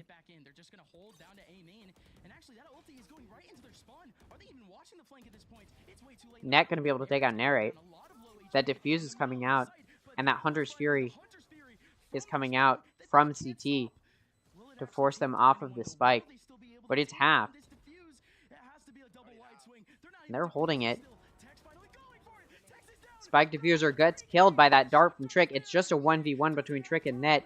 Trick has a worse gun, but it doesn't matter. Net's going to get taken out by Trick on a save round from Mad Lion. They're going to win that. A very good round for them to win indeed. They're going to have some good money now. They're going to be able to full buy. They're going to have some good econ momentum. A very bad round for the guard to lose. Off of that buy, and off of a good save round that they won, they definitely wanted to start to gain some econ momentum, but they don't have it. Mad Lion doing very well. They're taking a timeout here. Their last timeout did not prove successful. They took a timeout when it was 5-6. The guard was able to just win another round off of that. We'll see if Mad Lion is able to take this timeout, you know, get a little bit of an ego check, calm down their nerves, get back calm, cool, and collected, figure out how they can best utilize the lack of mid control from the guard. Both teams had a very poor mid control, surprisingly poor from both teams. And I think both teams should be able to take advantage of that. The guard was able to take the advantage of that on their attacking. So we'll see if Mad Lion can take advantage of that on their attacking. You'd think the way the guard took advantage of it against Mad Lion's defense, you'd think they'd have a better defense of mid, but they haven't really. I mean, they've been watching those entrances, which is sort of is sort of a good way of doing it, but it still allows Mad to rotate through mid if they want to. You do see the guard starting to watch mid more now, just as I speak of it, and Ned is going to be watching mid. It looks like Mad will be taking advantage of it, just like I talked about, as they're now pushing through mid, doing some very early aggression, trying to clear out market. Ned is holding pizza, though. And Drone and Narrate are going to get spotted by that dart. Off of that, Jonah's going to try to engage, and it works out, able to take out Narrate. Tex with his ult, just going to jump over, take out Trick. Ange going to take out Jonah. Drone going to take out Net. Tex going to take out Drone and Ange. And Zexro going to finish them off for 4K. Gonna give the guard another round. Very nice jet ultimate from Tex. Very well played from the guard. Still, though, like I keep saying, Mad playing very, very well considering this isn't the map they chose. We'll see if they're confident enough and comfortable enough with Lotus to do well against the guard. We'll have to wait and see. To lose another round like this, to put the guard on 11, and this time there's nothing for you to work with. You don't have guns to back up these ultimates. And the guard is going to be able to force a full buy off of that. Madeline gonna have to do a full save. You know, the more rounds you lose in a row, the better your econ gets off of those losses. And when you're going back and forth with the wins, but you're losing a lot of players on those, you're gonna have to be forced into a position where you're not able to full buy and your econ's not in a great place. And we do see Madeline in that position right now where they have been going back and forth on those wins, and it's prevented a little bit of economic growth. And when you're down on rounds, that's not what you want. Fred was able to get that 2-round lead going into this half, and it proves useful. The teams have been trading off of these rounds. Now Madeline looking at a mid push, maybe through to market. We know that alarm bot is there.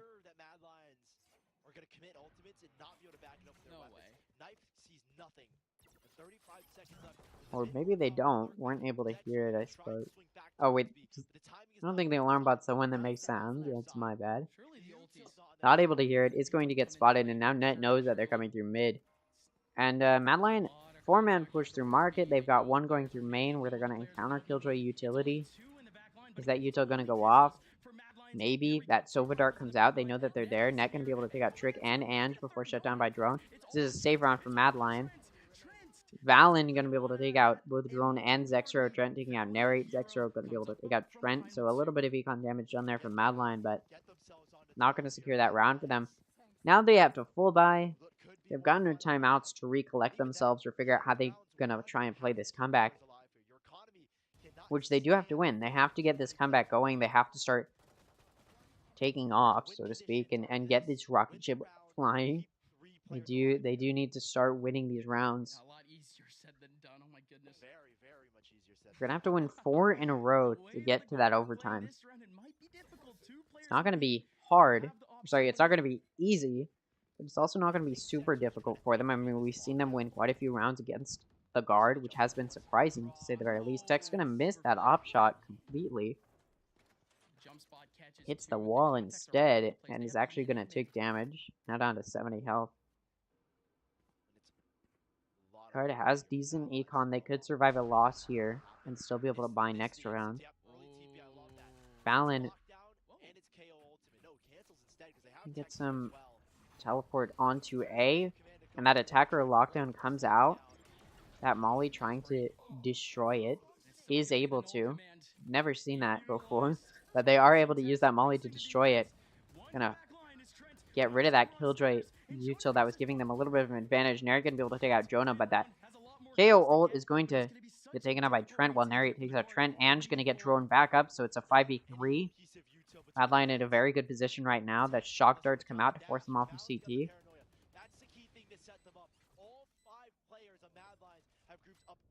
The guard in a very bad spot right now. Tech's very low on health. That missed off shot earlier is coming back to bite him. He's already low on health, and now he's even lower. It looks like the guard is going for a save. A 3-man save, not the worst idea. It is worth quite a bit of money, and they will be able to buy the next round. And they are up 4 rounds. Saving wouldn't be bad. Maybe they're not saving. No, they are. They're just watching exits. And exit and will not be challenging, deciding to run into CT. They will not be encountering Texas operator, though, as he's watching A heaven. Successful 3-man save from the guard. 2 of them do have full shield, so it's not a bad idea. And it will help to give them another full buy. Like I said, they could have survived around there, even if they all died, but they didn't all die. So they're going to be in a really good spot. And they should have a decent econ, at least for the next 2 rounds. And hopefully for them, they can pretty much do the same econ management. If it does come down to 24 rounds, they should have it. Have good econ for those rounds. Madeline, though, off of that win, where all of them survived, are going to be in a nice position, a very well played position. And their econ's going to start to gain some momentum here. They're in a decent spot now. Madeline going to be very aggressively pushing up A. Some Killjoy util is there. And that Killjoy util is going to be useful in taking out Drone. Valen going to be able to take out Ange. Valen also going to be able to take out Zexro. Not looking good for Mad. Nariot able to take out Net, but Jonah going to take out Trick. Alone in hell, Nariot's going to get taken up by Valen. Valen for 3k. Valen had a very good game and secures the guard that first map. And it's easy to say, okay, well, the guard should have won that, and they did, so obviously that's all we have to look into. But no. The guard, supposed to be challenging M80 for this top spot, nearly lost that map to Mad Lion. Mad Lion was kept it close, kept up a very strong fight. A fight they did not present against Disguised last week. And we're seeing it come out against the guard. They had a very defeated loss last week, and they wanted to show in a team like the guard that they can perform well, and they're starting to perform well. The guard playing very, very well as well, though. Not nearly as good as they did in the first 3 weeks. Sorry, in the first 2 weeks. That 2-week break definitely seemed like the stuff behind the scenes impeded their play and their progress. And we're seeing it now.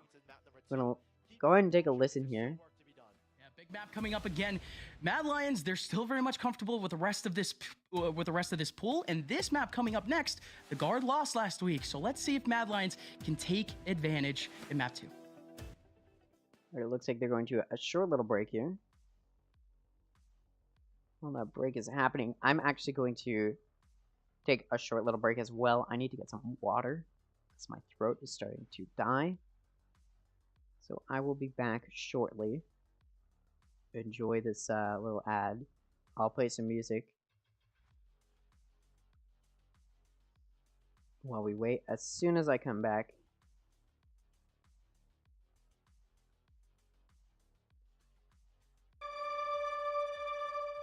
I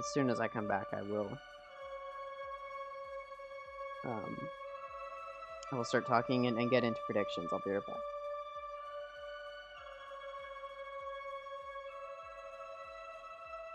Heartbreaker, only 17. She's from the dirt like me, she walks the streets so lonely. Tequila sipping, methamphetamine. Her daddy flipped it, now he's locked away in New Orleans. This won't end well, I know it very well. I'm headed straight for hell, yeah. Let my baby slip, I'm like through my lips. I'm tell her she ain't it.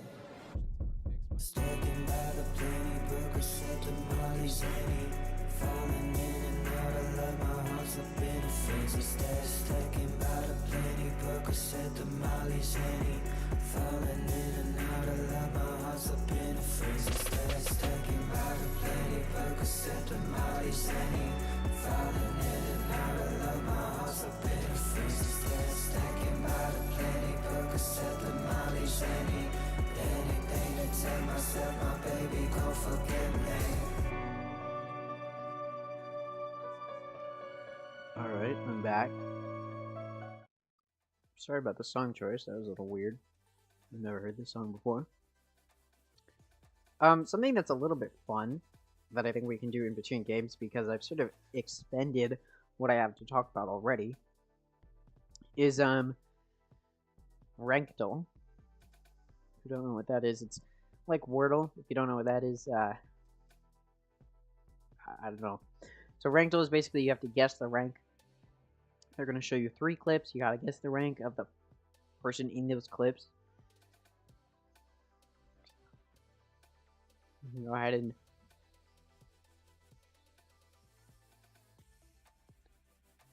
check this out. I'll keep going back and forth, but anyways, this Last first one player standing. to guess the rank. I assume this is going to be like a 1v3 clutch. The crosshair placement's not very good already. They're crouching, so that's already not great. One enemy remaining.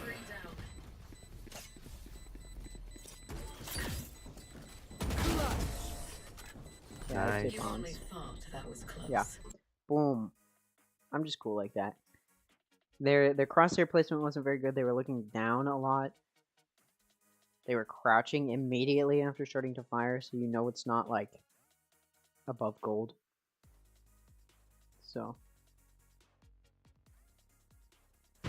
but that Viper, Molly made me. I'm fucking lagging again.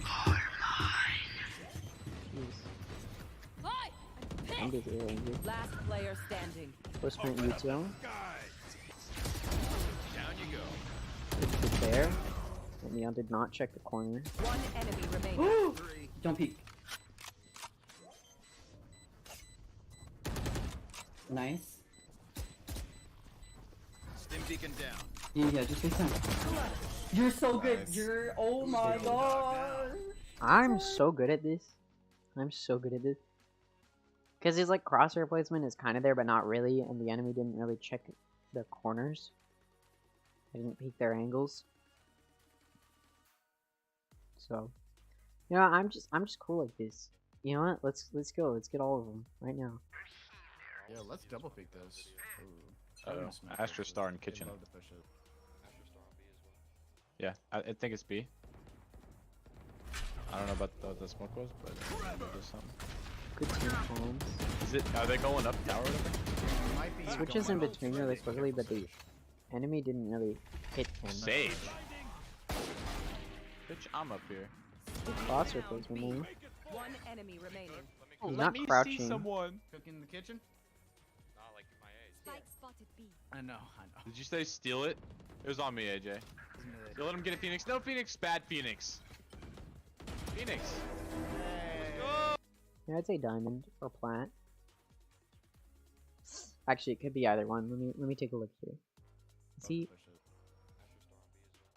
Yeah, I think it's B. I don't know about what the smoke was, but there's something. Is it? Are they going up tower? Yeah, that was weird. So I'll say plat. That's bronze? What did they do to bronze, bro? He's smurfing for sure. He was like, his crosshair placement was pretty good. And like he wasn't crouching. And not crouching could either mean you're above bronze or silver or you're iron. But his crosshair placement was decent enough that I thought he was interesting. Well, you know what? We mostly got there. Kind of. And that's that. Don't know what else we can talk about. It's a long break. We can go ahead and take a look at the clips from this game to look at and see. Here. Holds onto his spot and ends up getting 2 big ones. Still Valen taking the round back, still aims the back of sight, but they have no idea about his exact position though. Valen, welcome back. Had a poor week last week, and he's sharp as ever already in the first round, 3v2. Just enough time to get this fight down when Trick already on such low HP. The chance. He got like 3 4Ks that this map. Played very, very well. A 4-man, a 5-man push mid as Jonah P is here too. Over on Cat, 2 kills going the way of Guard. Still 2 more to go in mid. Drone and Ainge do take it back. The Blade Storm going wild. Very well played there, but it looks like we're back. Commentators are back. Let's go ahead and take a listen. Individual things that were happening during said match. Yeah, I mean, we're happy that the Guard got the win out. I do think that at the end of the day, that's what matters most. But at the same time, you look at the underlying factors of what the Guard went through last week, and you're like, okay, well, they're back on track this time around. But one thing I am looking at for the Guard is, okay, you won the game, but how clean was it? At times, yeah, okay. Guard did win, yes, but at what cost? I mean, Madline performed very, very well. This is a team that we saw lose 2-0 in some pretty bad games to Disguise. It definitely, like, for Madline to be doing so well against the Guard, you definitely have to look at what is the Guard doing wrong, because they should not be losing, or sorry, they shouldn't have lost as many rounds as they did. They should have won like 13 to like 5, 13 to 6. But it's 13-9. Madline was keeping it pretty close. If the Guard didn't have the advantage going into the second half, it would have been even closer. Their performance on offense was pretty good, but then on defense it was a little bit lacking, and against a team like Mad Lions, you want to be playing better than the Guard is. And now we're moving on to Lotus, a map that the Guard performed very poorly on last week against Disguise. Or sorry, not Disguise, against TSM. TSM was able to play very, very well against the Guard last week. And take advantage of the Guard's seemingly lacking knowledge on Lotus. It is a new map, so, you know, you don't expect them to know everything. But the Guard just straight up, plain and simple, did not seem to know, you know, how they were going to play with Lotus very well. It seemed like they just didn't practice it very much, at least not as much as TSM. And Mad Lion chose Lotus, which means that both they think the Guard did not improve since they last played against TSM, and that Mad Lions believes they have better odds of winning than the Guard does. And when we see them perform so well against the Guard in a 13-9, that's pretty close, on Ascent, which the Guard picked, could we see Mad Lions take a map here? I mean, it's definitely possible, seeing the way they performed on Ascent. Or will the Guard have realized, okay, we lost pretty badly on Lotus, or not pretty badly, but we did lose on Lotus. Have they seen that loss, performed not great, and figured out how they're going to restructure the way they play on Lotus to outplay any future teams? This future team currently being Mad Lions. Are they going to be able to take out Mad Lions here after such a defeating loss? I mean, personally, I think so. I think they should have been able to rework the way that they structured themselves. Coming off of the 2-week break, they had some stuff going on behind the scenes that definitely impacted their performance. And I think over the course of this week, that sort of TSM loss must have been, or should have been, a wake-up call, and should be able to give them that sort of motivation to work better at performing well on Lotus. We will see. I do want to hear what they have to say a little bit, though. Just a bit of uncomfortability with the space, but again, we're looking to fix some of those more obvious issues. And then this is where Mad Lions has that chance to really show us what they've been working on, really impress us at this point, because we haven't gotten to see their Lotus. And of course, this was then their pick. Could just be a counter pick, or it could be really something they're working on. So if this is where I want to see something, it's right now. Yeah, and I'm wondering, is it the fact that they picked Lotus because of the fact that I think the Guard played so poorly on it last week, or is it also Mad Lions actually know what they're doing. They've actually. I mean, I think there's no way Mad Lion only picked Lotus off of the guard's poor performance. They also have to believe that they practiced Lotus enough to perform better than the guard on it. Looks like we're going to be going into the agent select, though, from what I can tell, unless they're about to throw us into another ad segment. Yes, it does look like we're going into the agent select here. Let's get straight into it. I'm very excited to see this, especially after seeing how well Mad Lions did previously. We'll see if on their chosen map of Lotus, they'll be able to perform better than the guard of all teams. We'll see. Mad Lions picks Trick, sorry, I can't think.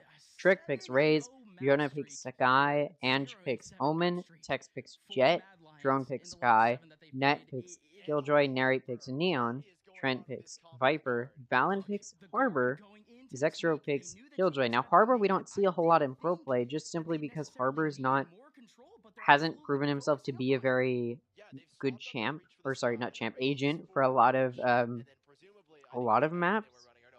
We did see Harbor on, I believe, Gangsta in the OR against OR against Disguised match. He played pretty well on it, so now the guard deciding to pick Harbor. Of course, there are some pretty big team comp differences here. We've got double controller for the guard. Both players have a duelist, or both teams have a duelist, but the duelist that is picked is different. Nary going on Neon, Tex staying on that Jet. Both teams have that Sky, both teams have a Killjoy. But then we've got another duelist from Mad Lions going for double duelist. The guard going for double controller. We'll see how it goes. Mad Lion on defense first. The guard pushing up aggressively in C to get that easy ultimate orb. Seen that. We'll probably see that ultimate orb get grabbed at the beginning of most of these rounds. It's pretty easy for a lot of players to grab, especially with the use of Harbor. The guard looking at A. Trick is pushed up on A and would get an easy pick when they do peek out. Should be able to, at the very least, get a pick before being traded off. And then we see them aggressively pushing up in B. And those two that are on B are able to play off of that. Trick not going to be able to get a pick. I said it might be an easy pick, or it should be, but he's not able to find it. That Sky Flash comes out, and Trick's not going to know where to look. Going to get taken out by Tex. Early pick there for the guard. And Drone already low on health. Tex going to take out Nary. It's a 3v5. Tex is low on health, but so is Drone. Trent's just going to take Drone out. Sorry about my voice there. Trent also going to take out Zexro and going to take out Tex, who is already low on health. Gonna run out of ammo, though, as he tries to switch on to Valen. Not going to be able to connect. That's going to be that first round to the guard. As always, you get that first round. You get another round off of it because you can just force buy. Pretty decent strategy. Sets most players ahead most of the time. Most teams ahead most of the time. It's something everybody should do in their comp play as well. I'm talking to my future teammates. We don't have to talk about that right now, though. And the guard looking at another, probably, like I said, they're probably going to try and grab that orb C. Where they decide to take that, we'll have to wait and see. Pushing that wall out. Nary's going to try and challenge that orb. Gets headshot, though, and it's going to get taken out by Valen. Is that orb going to get grabbed? It's not. The 4-player push from Mad Lion through door is going to ward them off. Net going to be able to take out Zexro, though, before that Harbor wall goes up. And immediately the guard has a 2-player advantage again. Of course, Mad Lion does have worse guns, so what are they trying to do here? They're trying to do econ damage to the guard. That's why they're playing so aggressively and so together. So that way they can at least try and trade each other off and hold each other's angles. So when you play like that, you can at least get some, 1 or 2 kills. And that's really all they're looking for. Now you're starting to see them split up as they're trying to figure out how they want to approach this A. Retake on defense is hard, especially on A. Lotus has proven itself to be a very attack-sided map, and we'll see if that proves true here. Trent takes out Trek, Valen takes out both Drone and Ange. That's a flawless round for the guard. And that econ damage we just talked about, Mad Lion was unable to do. Now the guard is going to be ahead 2 points. 2 rounds up.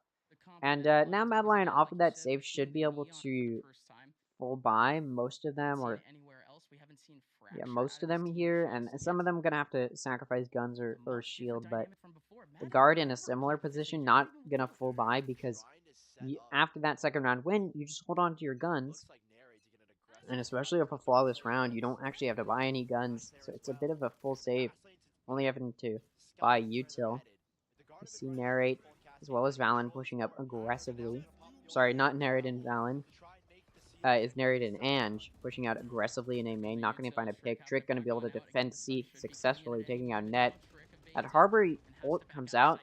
That Harbor ultimate we found, or at least I found, not to be super useful in a lot of situations because the concuss doesn't last very long, and it's not going to award the guard any kills here. They are down on a player.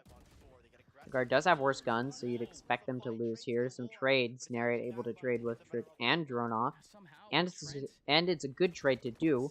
You want to trade when you're up players, and they're able to do that. The guard not looking for trades is in a little bit of a worse spot now. Trying to do some good econ damage though. Narrate going to be able to take out Jonah. This retake starting to become true. 3k for Narrate. Now Trent has to defend the spike. Going to be able to take out Narrate. Nobody's watching him. But Zextro going to be there to take out Trent. Trent doesn't know where to look when two players are pushing him. And that's going to be that round to Mad Lions.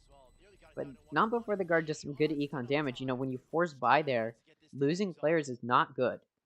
Not a good position to be in. Even if you have a win, when you full buy there, it's going to be hard to recover your econ. And you do see Mad Lions forcing again, but actually going to have worse guns than they did the previous round, despite the fact that they won this round. Just because full buying and dying is not a... it's not a successful strategy. It's not a strategy that is going to solidify your econ. And you see the players that did survive trying to save as much money as possible, sacrificing some of their... Actually, not sacrificing any of their shield there. They're able to just save what they have left over. Tech's going to be able to take out Trick. Trick pushing up aggressively once again. Net going to be able to take out Zextro, but Narrate going to be able to take out Tex. A little bit of a trade there, but Madeline down a player now. And that player being down on C is going to give the guard full reign over C. Narrate's going to get spotted by Net and taken out easily. Util out, and just going to be able to take him out. Bad timing there for Net. Going to get taken out. I'm going to keep saying that he's going to get taken out. Sorry. And now it's a 2v3. It's a trade for Mad Lions, but as always, when you're down a player, you don't want to trade. The guard does want to trade, so it's a good time to trade if you're going to trade. Now we do see this C hold is a very easy hold because you can hold it from C main. So once you get that plant down, you just need to hold it, and it's hard for that retake. And the guard is able to pull it off. Mad Lion not able to retake. Especially when you're down on players like that, it's difficult because you have to push together, but usually you're going to be pushing more people than you are. And off of that, they're going to take that loss. Now Mad Lion, who did have to force there, is not in a great econ position. They did have a little bit of money saved up, but it's not going to be enough to carry their econ by any means. Mad Lion... Continuously, again, Mad going very, very fast. Taking a very early info. Zextro jump peeking is going to get taken out by Tex. Finished off after getting hit. Trick's also going to get taken off. It is a save round for Mad Lion. They're just trying to do econ damage. Heck's going to get a 3k. He's looking for more kills. He's hungry for it. Is he going to be able to connect on Ange? He is. He's looking for that ace. He doesn't know where Narrate is.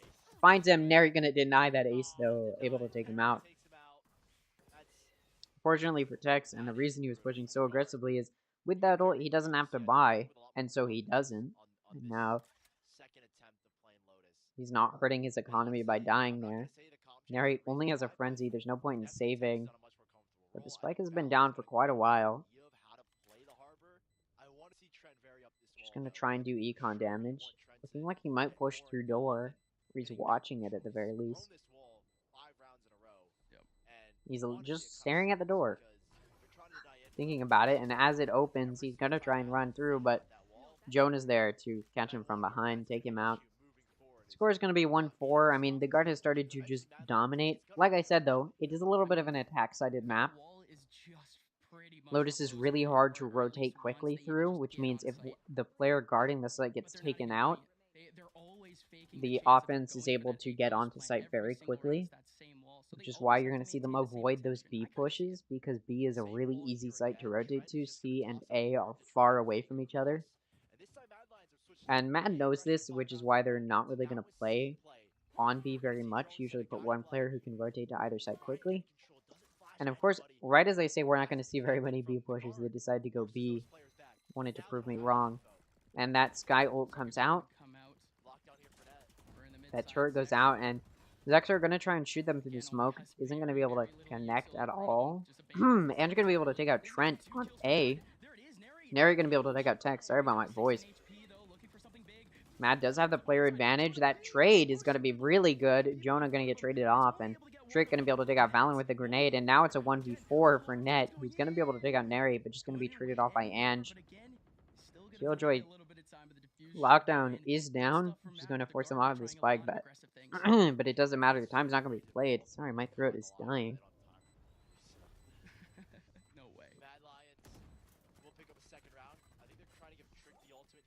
Very well played so far from both teams. Mad Lion trying to come back, but as I said, we're not going to see very many B pushes because it's easy for them to get onto site for the defense to rotate to it, and that's exactly what just happened.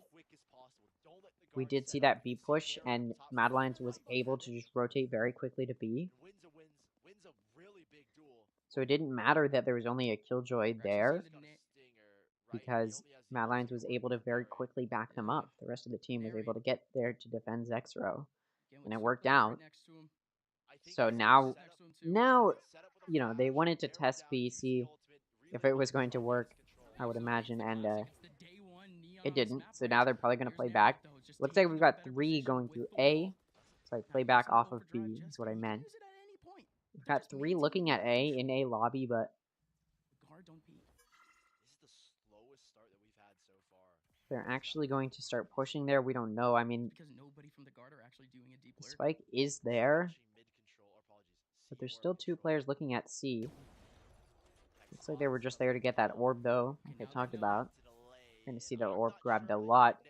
Especially having Harbor, it's going to be easy for them to send that wall up. Mad Lion did win, but they're down a little bit on money. Nary does have that Neon ultimate. In fact, there's 4 ultimates for Mad Lion whenever they do choose to use them. In fact, if Raze wanted to come over to A site and use it in A lobby, it would be very good for them. Nary coming out with that Neon ult we just talked about, going to be able to take out Trent. Drone going to take out Valen. Going to give them an easy 2-player advantage. That dog comes out, going to force Tex off. Nary shooting through that smoke, trying to utilize that Neon ultimate. The guard trying to wait out that Neon ultimate. Trick still watching C, holding that grenade out. He's going to send it. It's not going to do any damage to Net, who is there. The other 2 members of the guard who are still alive are now pushing into A. They know where Ange is. Ange is going to be able to take out Jonah. That op on Tex is just going to hold it. And right as Tex looks away, gets timing by Ange. Ange is going to be able to take it out. There's not enough time to plant. The spike is in the hands of Mad Lion. Is Net going to be able to get another kill? He is. Able to get another kill. He's going to peek that. Going to get taken out by Narrate, who has picked up that operator. Mad Lion on defense now as an operator. Ops on C are actually, for the most part, better in the hands of the attacking team because, like I've talked about, it's really difficult to rotate. On defense, it's a hard rotate, and so it may look good on one site, but it probably won't look good on another, especially if you just get smoked off. So operators on defense aren't the best, but we'll see if Narrate can utilize it effectively.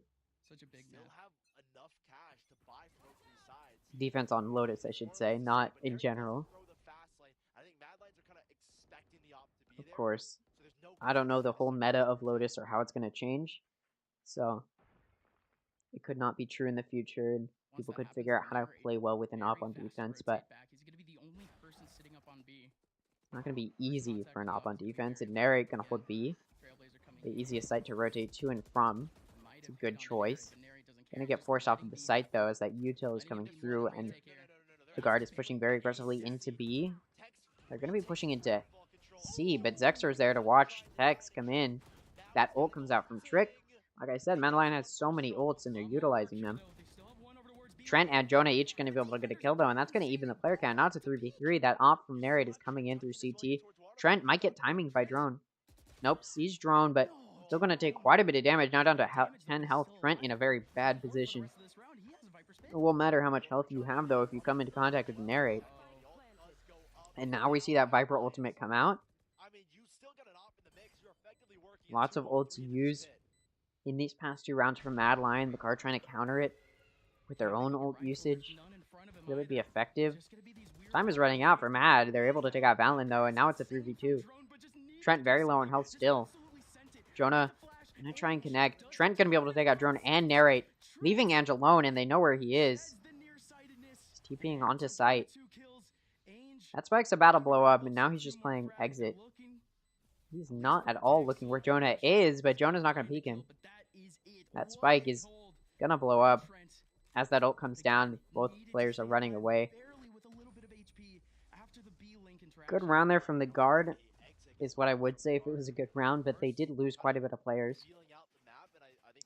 And so their econ not in a great spot. Obviously they did win, and a win isn't a bad thing, but their econ's not great. They should be able to full buy or at least buy real guns with light shield. Madeline did have a pretty solid econ going into that round, and that save from Ange was helpful. Trick now going to have that operator. We're seeing that operator rotate between those 2 duelists. They're deciding to buy an operator, which, like I said, isn't super useful. And that Viper ultimate was, of course, a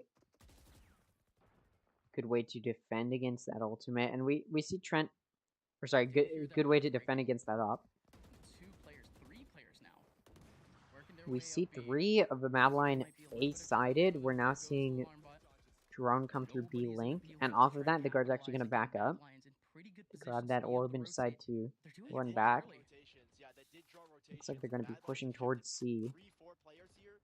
Still 3 of Madeline over on A, so it'll be a slow rotate for them over onto C if the guard pushes aggressively through there. But now you're starting to see Madeline get more towards that C side, and now that we see that ultimate from Harbor come out, the guard gonna get, sorry, Tech's gonna get taken out by Zexero's Killjoy Nano Swarms. Jonah's gonna be able to take out Zexero and destroy that defender lockdown. Drone gonna be able to take out Jonah, but the flank is going to be able to take out Drone. Now it's a 2v3. Madeline down a player. The guard very low on health though. Will it matter? Trent able to connect. Narrate gonna take out Trent.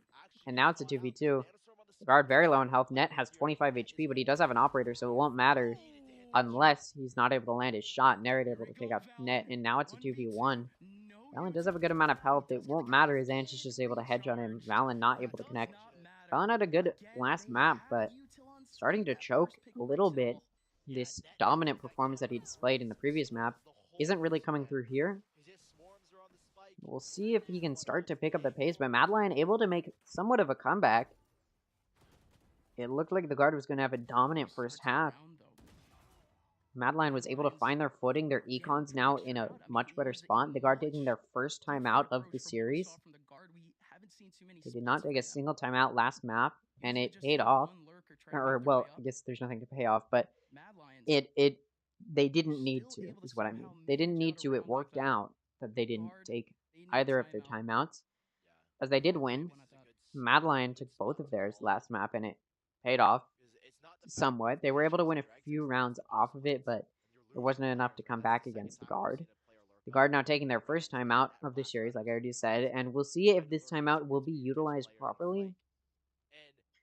I'm trying to think what the guard needs to do better. I think they're pushing in a little too slowly, like I've already talked about. Lotus is a very attack-sided map because it's hard for defense to rotate effectively. When you have such a big map with a lot of halls and hallways that are not easy to navigate and have a lot of turns and corners, it's hard to get to another site quickly. Which means, is it hard to rotate off of a site as offense? Is it hard to rotate off of a site as offense? Yes, but if you just push hard onto his site and the defense cannot get over there, it won't matter. And it looks like the guard's starting to realize that maybe. Maybe they're going to restructure how they're pushing and push more aggressively. Three were on A for Mad Lion, but now two are running over to C to help Zexro. And the spike is C side, and they're expecting. The guard is waiting for them to push out a little bit while they're hoping maybe their other two players over on A can get some contact, which they won't be able to. That Skybirds are coming out over on C. That door is opening over on A. Mad Lion knows there's at least one on A. Still one on A. Zexro able to take out Joda and Tex. Drone also going to be able to get a pick on net. And that is all three players that were on C. The other two now having to quickly try and rotate over to C while Mad Lion is getting ready to defend this spike. Now they're the ones playing. Now they're just going to be able to play defense on this spike. It's going to be hard for the guard to peek. Good head taps there are going to connect. Valen on 1 HP. Able to take out Narrate though. 1v4. Valen also able to take out Zexro before he traded off. Valen on 1 HP and a Dream. Able to get 2 kills, but taken out. And Mad Lion has tied it back up. I don't mean back up. They've tied it up. Guard who had a pretty dominant performance very quickly was able to gain quite a few rounds up on Mad Lion, but they've started to choke it. And it's gonna not be great for the guard. The position they're in economy-wise is not great here. They're able to full buy, but they do need to win it with a lot of their players left alive in order to start to stabilize their econ. Mad Lion now has a very stable econ after quite a few rounds won in a row. Should be in a decent spot, and we see that op come out on Trick. Will it connect? We'll have to see. Net now putting that defender Killjoy down. Sorry, that defender lockdown. That attacker lockdown. What am I saying? You can tell it's been a long day. They put that attacker lockdown down. And it actually is able to hit Zexro. They're going to try and cash in on it. Tech's going to be able to, but Jones going to take out Jonah to save time. Still a 4v4. Narrate able to take out Net from that CT position. Narrate gonna use his Neon Ultimate, gonna be able to take out Tex and come through and take out Valen. Sprang through the smoke, gonna hit Trent. Trick gonna be the one to finish him off. And that defuse is gonna be there for Mad Lion. 4 players left alive. Very good for their econ, which was already pretty stable. They're not gonna be in a bad spot next round. The guard is. They needed to win that round if they wanted to have money for that last round of the half. But it looks like Mad Lion may be able to secure this half. Or, sorry, the advantage going into the next half. And secure the advantage in this half. Which would be big for them. I mean, they chose Lotus knowing that the guard played poorly on Lotus last week. And they're sort of able to play well against the guard. And they did very well against, surprisingly well, I should say, not very well, but surprisingly well against the guard on Ascent. And it made me a little bit of a surprise how well they performed, and made me think maybe they could, maybe they can turn it around on Lotus. And we are talking about a map that is pretty attack sided, and they're able to win this many rounds and maybe even possibly take the advantage. Could be good for them. We already see a trade over on A. Trick being the only one on C now, running over to A. 2 coming in through drop. Drone able to take out Trent from rope. Now it's a 4v3. Valen on spike, hoping to get a pick. Not able to. Zexor going to take out Valen. Jonah going to be able to take out Drone and then trade off. Jonah going to be able to take out Drone and then get traded off by Trick. Trick going to take out Net. And that's going to be 7 rounds in the first half to Mad Lion, giving them the advantage going into the next half on a map which I believe to be attack-sided. I could be wrong about that. Who knows? Maybe it's actually really defense-sided and Mad Lion actually performed poorly considering the circumstances. But from my knowledge and my what I've seen, what I've heard, what I've experienced, I do think it is a more attack-sided map, which means Mad Lions should be in a decent position now that they are on attacking, especially considering they do seem to be more comfortable with the way that they're playing on Lotus compared to how they were playing on Ascent. So I do think they have a good chance of winning this, and we'll see if this pistol round is an omen of what is to come.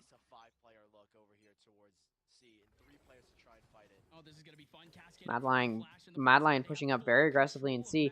The guard, however, pushing up very aggressively in C as well. And the guard is actually backing up. Some damage onto Trick, some damage onto Valen. They're just gonna back up off of that. Tex and Jonah are both actually holding very aggressively still. Jonah gonna get head tapped. Gonna be in a really bad place. Tex gonna try and get away, but also gonna be in a very bad place now. Which means 3 out of the 5 of the guard is actually not low on health, but damage. Valen still pretty good on health. Trick did take quite a bit of damage, and Narrate took a little bit, but overall, I think the guard is in a worse spot, and they do suspect a rotate, but it's not a rotate. Mad Lion is pushing into C.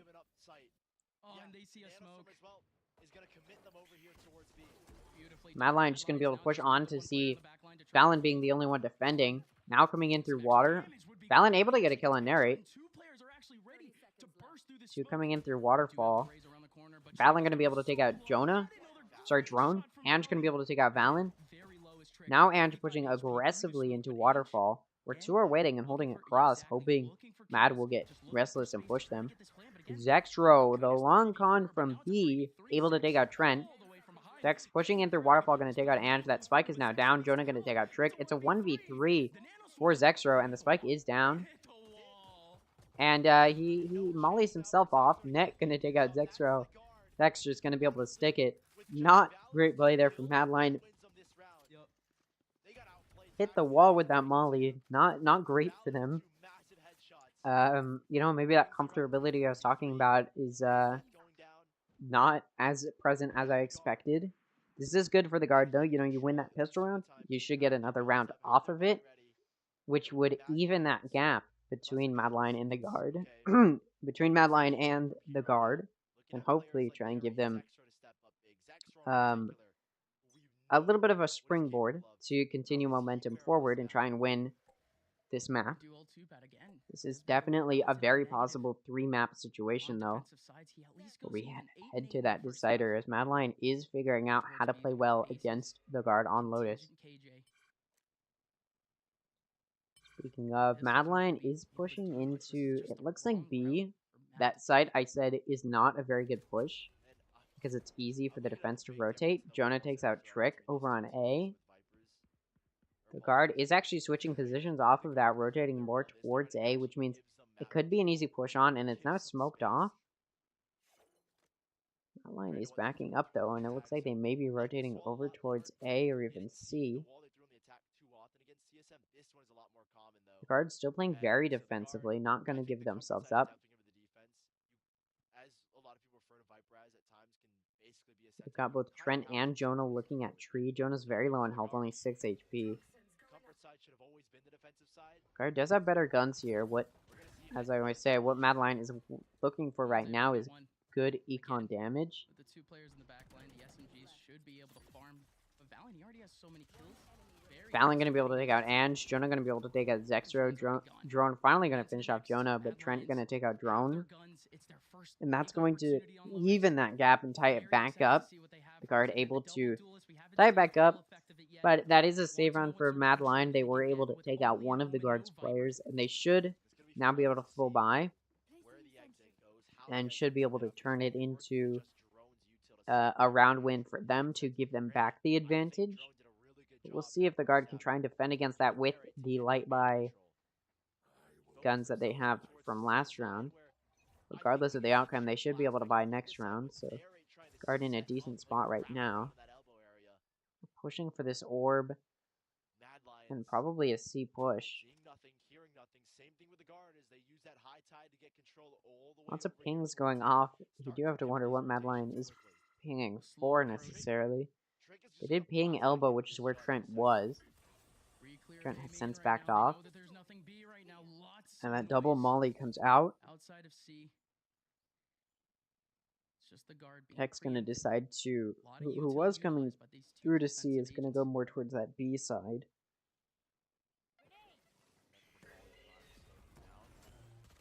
Now we see Trick coming in with that Judge trying to connect.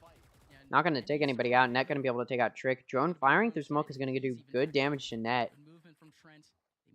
Narrate trying to clear CT. Trent is flashed. Narrate not peeking when he does try and clear it. So Trent is flashed but not going to get killed, and Trent's going to be able to get a double kill off of that. And now it's a 2v5. This round that should have been an easy win for Madeline, who was up on guns, is now not going to be as easy. Trent able to take out Drone, and now it's just Zextro all alone.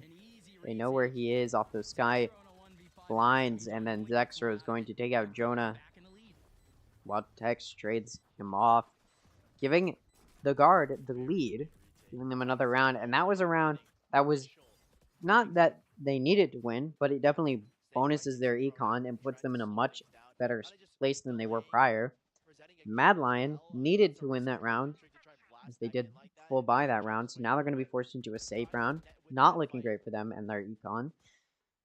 A little bit of a worse off position. It's going to be tough for them to continue moving forward in this competition. The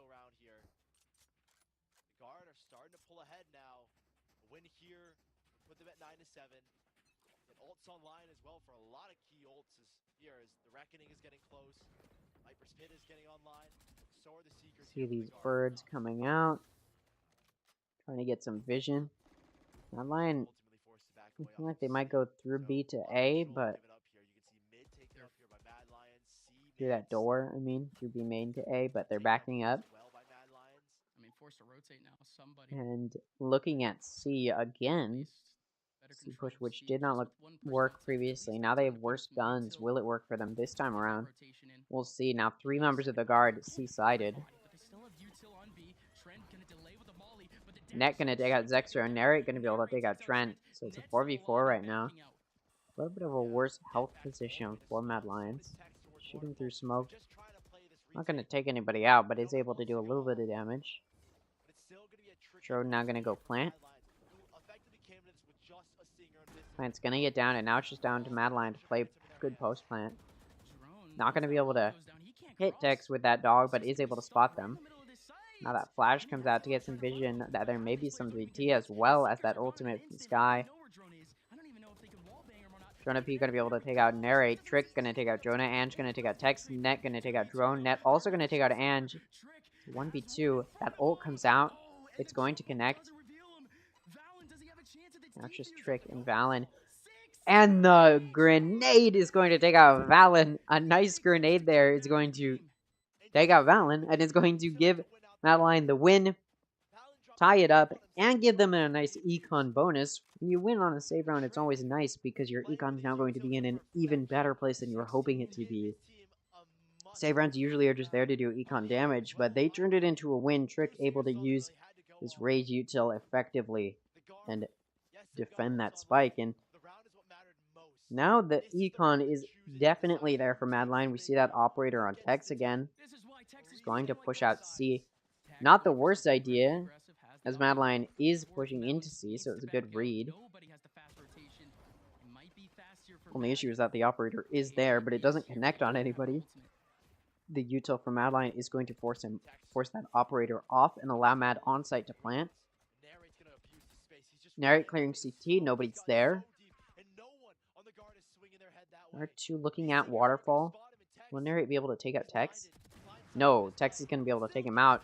Not before Tex gets quite a bit of damage done, now on 6 health. Zextro taking out Trent and is traded off. So now it's a 3v4, but Tex very low on health. Still has an operator, though. And that spike is down. The guard does need to start moving. Net going to get blinded there. Ooh, Net just going to crouch and take out Ange. Jonah going to be able to take out Trick. That retake played very, very well as Net takes out Drone to finish them off. Spike was ticking down, but they played it well and as a team and were able to take it without Tex dying. Still has 6 health left. Very, very low on health. The guard once again in the lead. Is this going to start to be the start? Is this going to be the start of a back and forth? We'll see. Mad Lion did have some good econ build up because they did win on a save round. But not enough to ensure a stable econ. Trick is going to be able to get a Vandal. But it is a save round for Mad Lion. See if Trick can do some damage and try and secure a win. Both Killjoys have their lockdowns. Trent has the Viper's Pit, and Ange still has the Omen ultimate, which is hard to use effectively. The guard correctly reading that Mad is going to go on Lotus is ready. Jonah able to get 2 picks before traded off by Zexro. So now it's a 3v4. Tex is holding that with an operator. Net is ready for that B-Link push. Nary going to be able to take a net and trade that off. Tex just going to take Nary out. Zexer going to be able to take out Valen. Some pretty good kills for a save round. And he does have good control of the site. Gonna have to push this operator though. How is he going to play this? We'll see. He also does not know where Trent is. Trent is holding it though. Wouldn't matter. Tex just hits him, takes him out. Round 18 goes to the guard. A save round for Mad Lion, so it should have gone to the guard. And Mad Lion was able to do some good damage to the guard. It's not going to prevent them from full buying, though. The guard's still going to be able to full buy, and Mad Lion is going to have a little bit of money there because of those kills. So they're going to be able to full buy for the most part, excluding the light shield from Trick. 3 ultimates for both teams, a Viper's Pit and Jet Knives for the guard. Both teams have their lockdowns. Matt has that Neon ult as well as that Omen ult. Let's see how it's used. Narrate is looking like he might go through B-Link. He's in position to do so. But he doesn't break it. The guard does have 2 on A to defend. Is he going to be able to do any damage? Oh! I mean, Jonah had the up. They were blinded. Still wasn't able to connect though. Valen going to dig a narrate. 4v4. Trick very low on health. Difficult push. Nary able to get that kill with the operator. Valen also able to get that kill on Trick. Tech's gonna peek back out, get that kill on Zex. Some good whiffs from the guard. Ange knows where Trent is, able to get that kill. Tex uses that Jet ultimate to try and secure a round. This is a buy round from Mad Lion. They want to win. So 1v4. Now a 1v2. The operator is still on Tex though. And the operator is in the hands of the guard.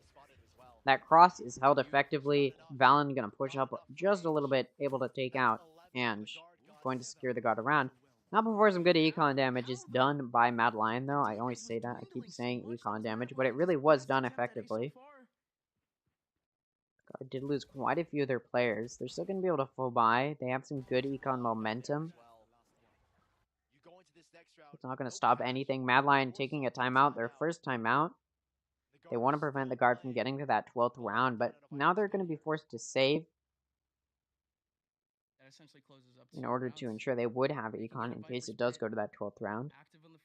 Not that they won't win on a save round. They have played very, very well on save rounds in the past. We'll see if that can stay true again, or they do well on a save round.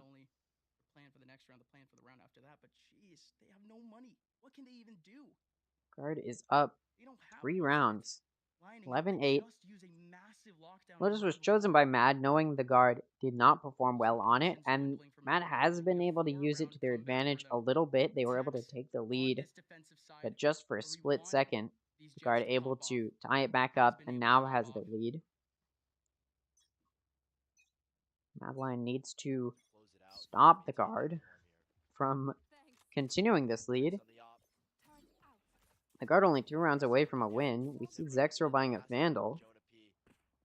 There he does have that Killjoy ultimate. We'll see if that, or sorry, not Killjoy, that Neon ultimate. We'll see if it comes into play.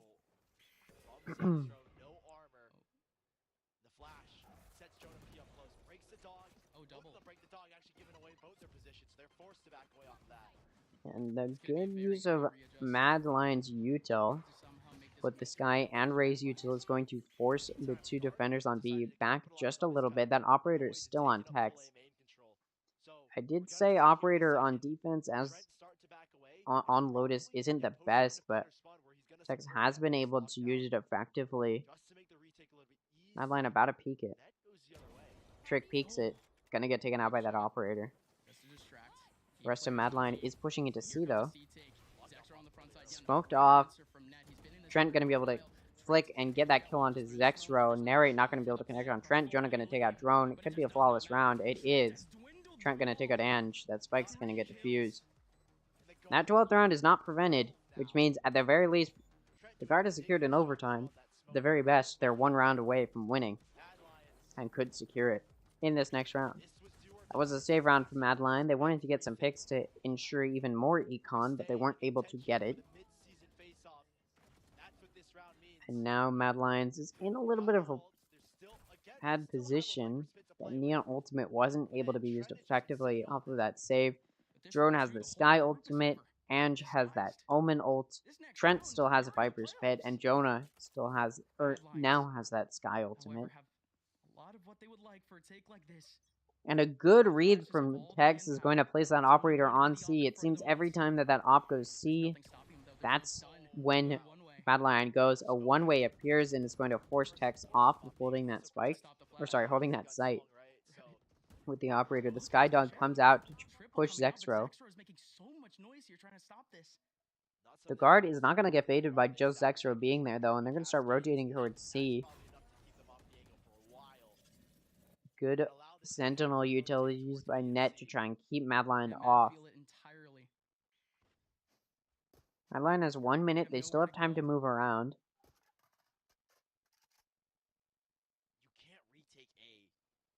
Deciding not to, though. Still going back to C. The guard is predicting that they might go A, but Tex is just waiting. Sky ultimate comes out. Tex is going to shoot it with his operator. And he's going to be forced off. That Neon concussion comes out into Waterfall. Now Net is pushed back. The rest of the guard is in CT. Net is going to get pushed by many people. That gun sticks out, though. Net going to be able to take out Trick, Narrate, and Ange. All three who were pushing him. Trent going to be able to take out Drone, and now she's down to Zexro, who's going to get taken out by Jonah. And that is going to be map 2 to the guard. And not just map 2, but the whole series to the guard. Securing them another win. And placing the guard in a very, very good position.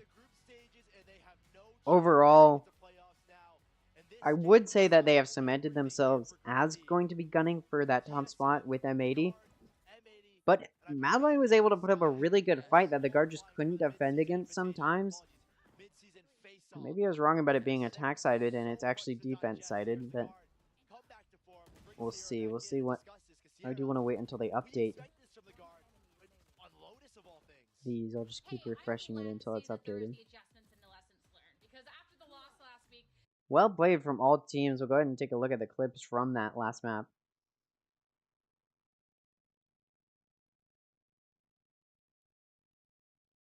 Anything here in Zexro for the second round in a row.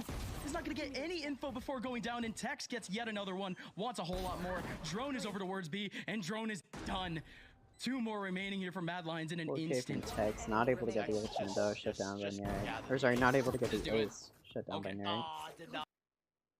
But he went for it. Well played. Ange was watching the angle. Ange with the op almost had a big one. Now it's a 3-on-4 as Narrate gets up another. Valen in the back line is going to be the only Narrate person has secured themselves a spot in the mid-season invitationals. Mad Lions has secured themselves a spot in the back seat. They're going to have to wait a little while before they are going to be able to play in the mid-season invitationals. Just waiting for this to get updated.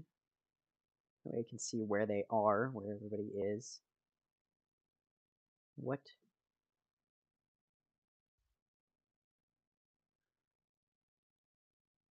Give it a few more refreshes to see if it'll update, but the guard, of course, is going to be above TSM now. definitely secured themselves a spot in the mid-season. I mean, they already had. It was really just about if Mad Lions could, start fighting for a chance. But it looks like they're going to be taking the back seat.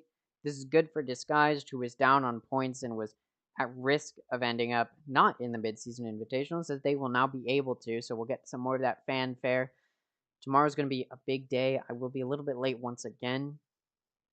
Probably later than I was today, but I should still be back before the end of the first series.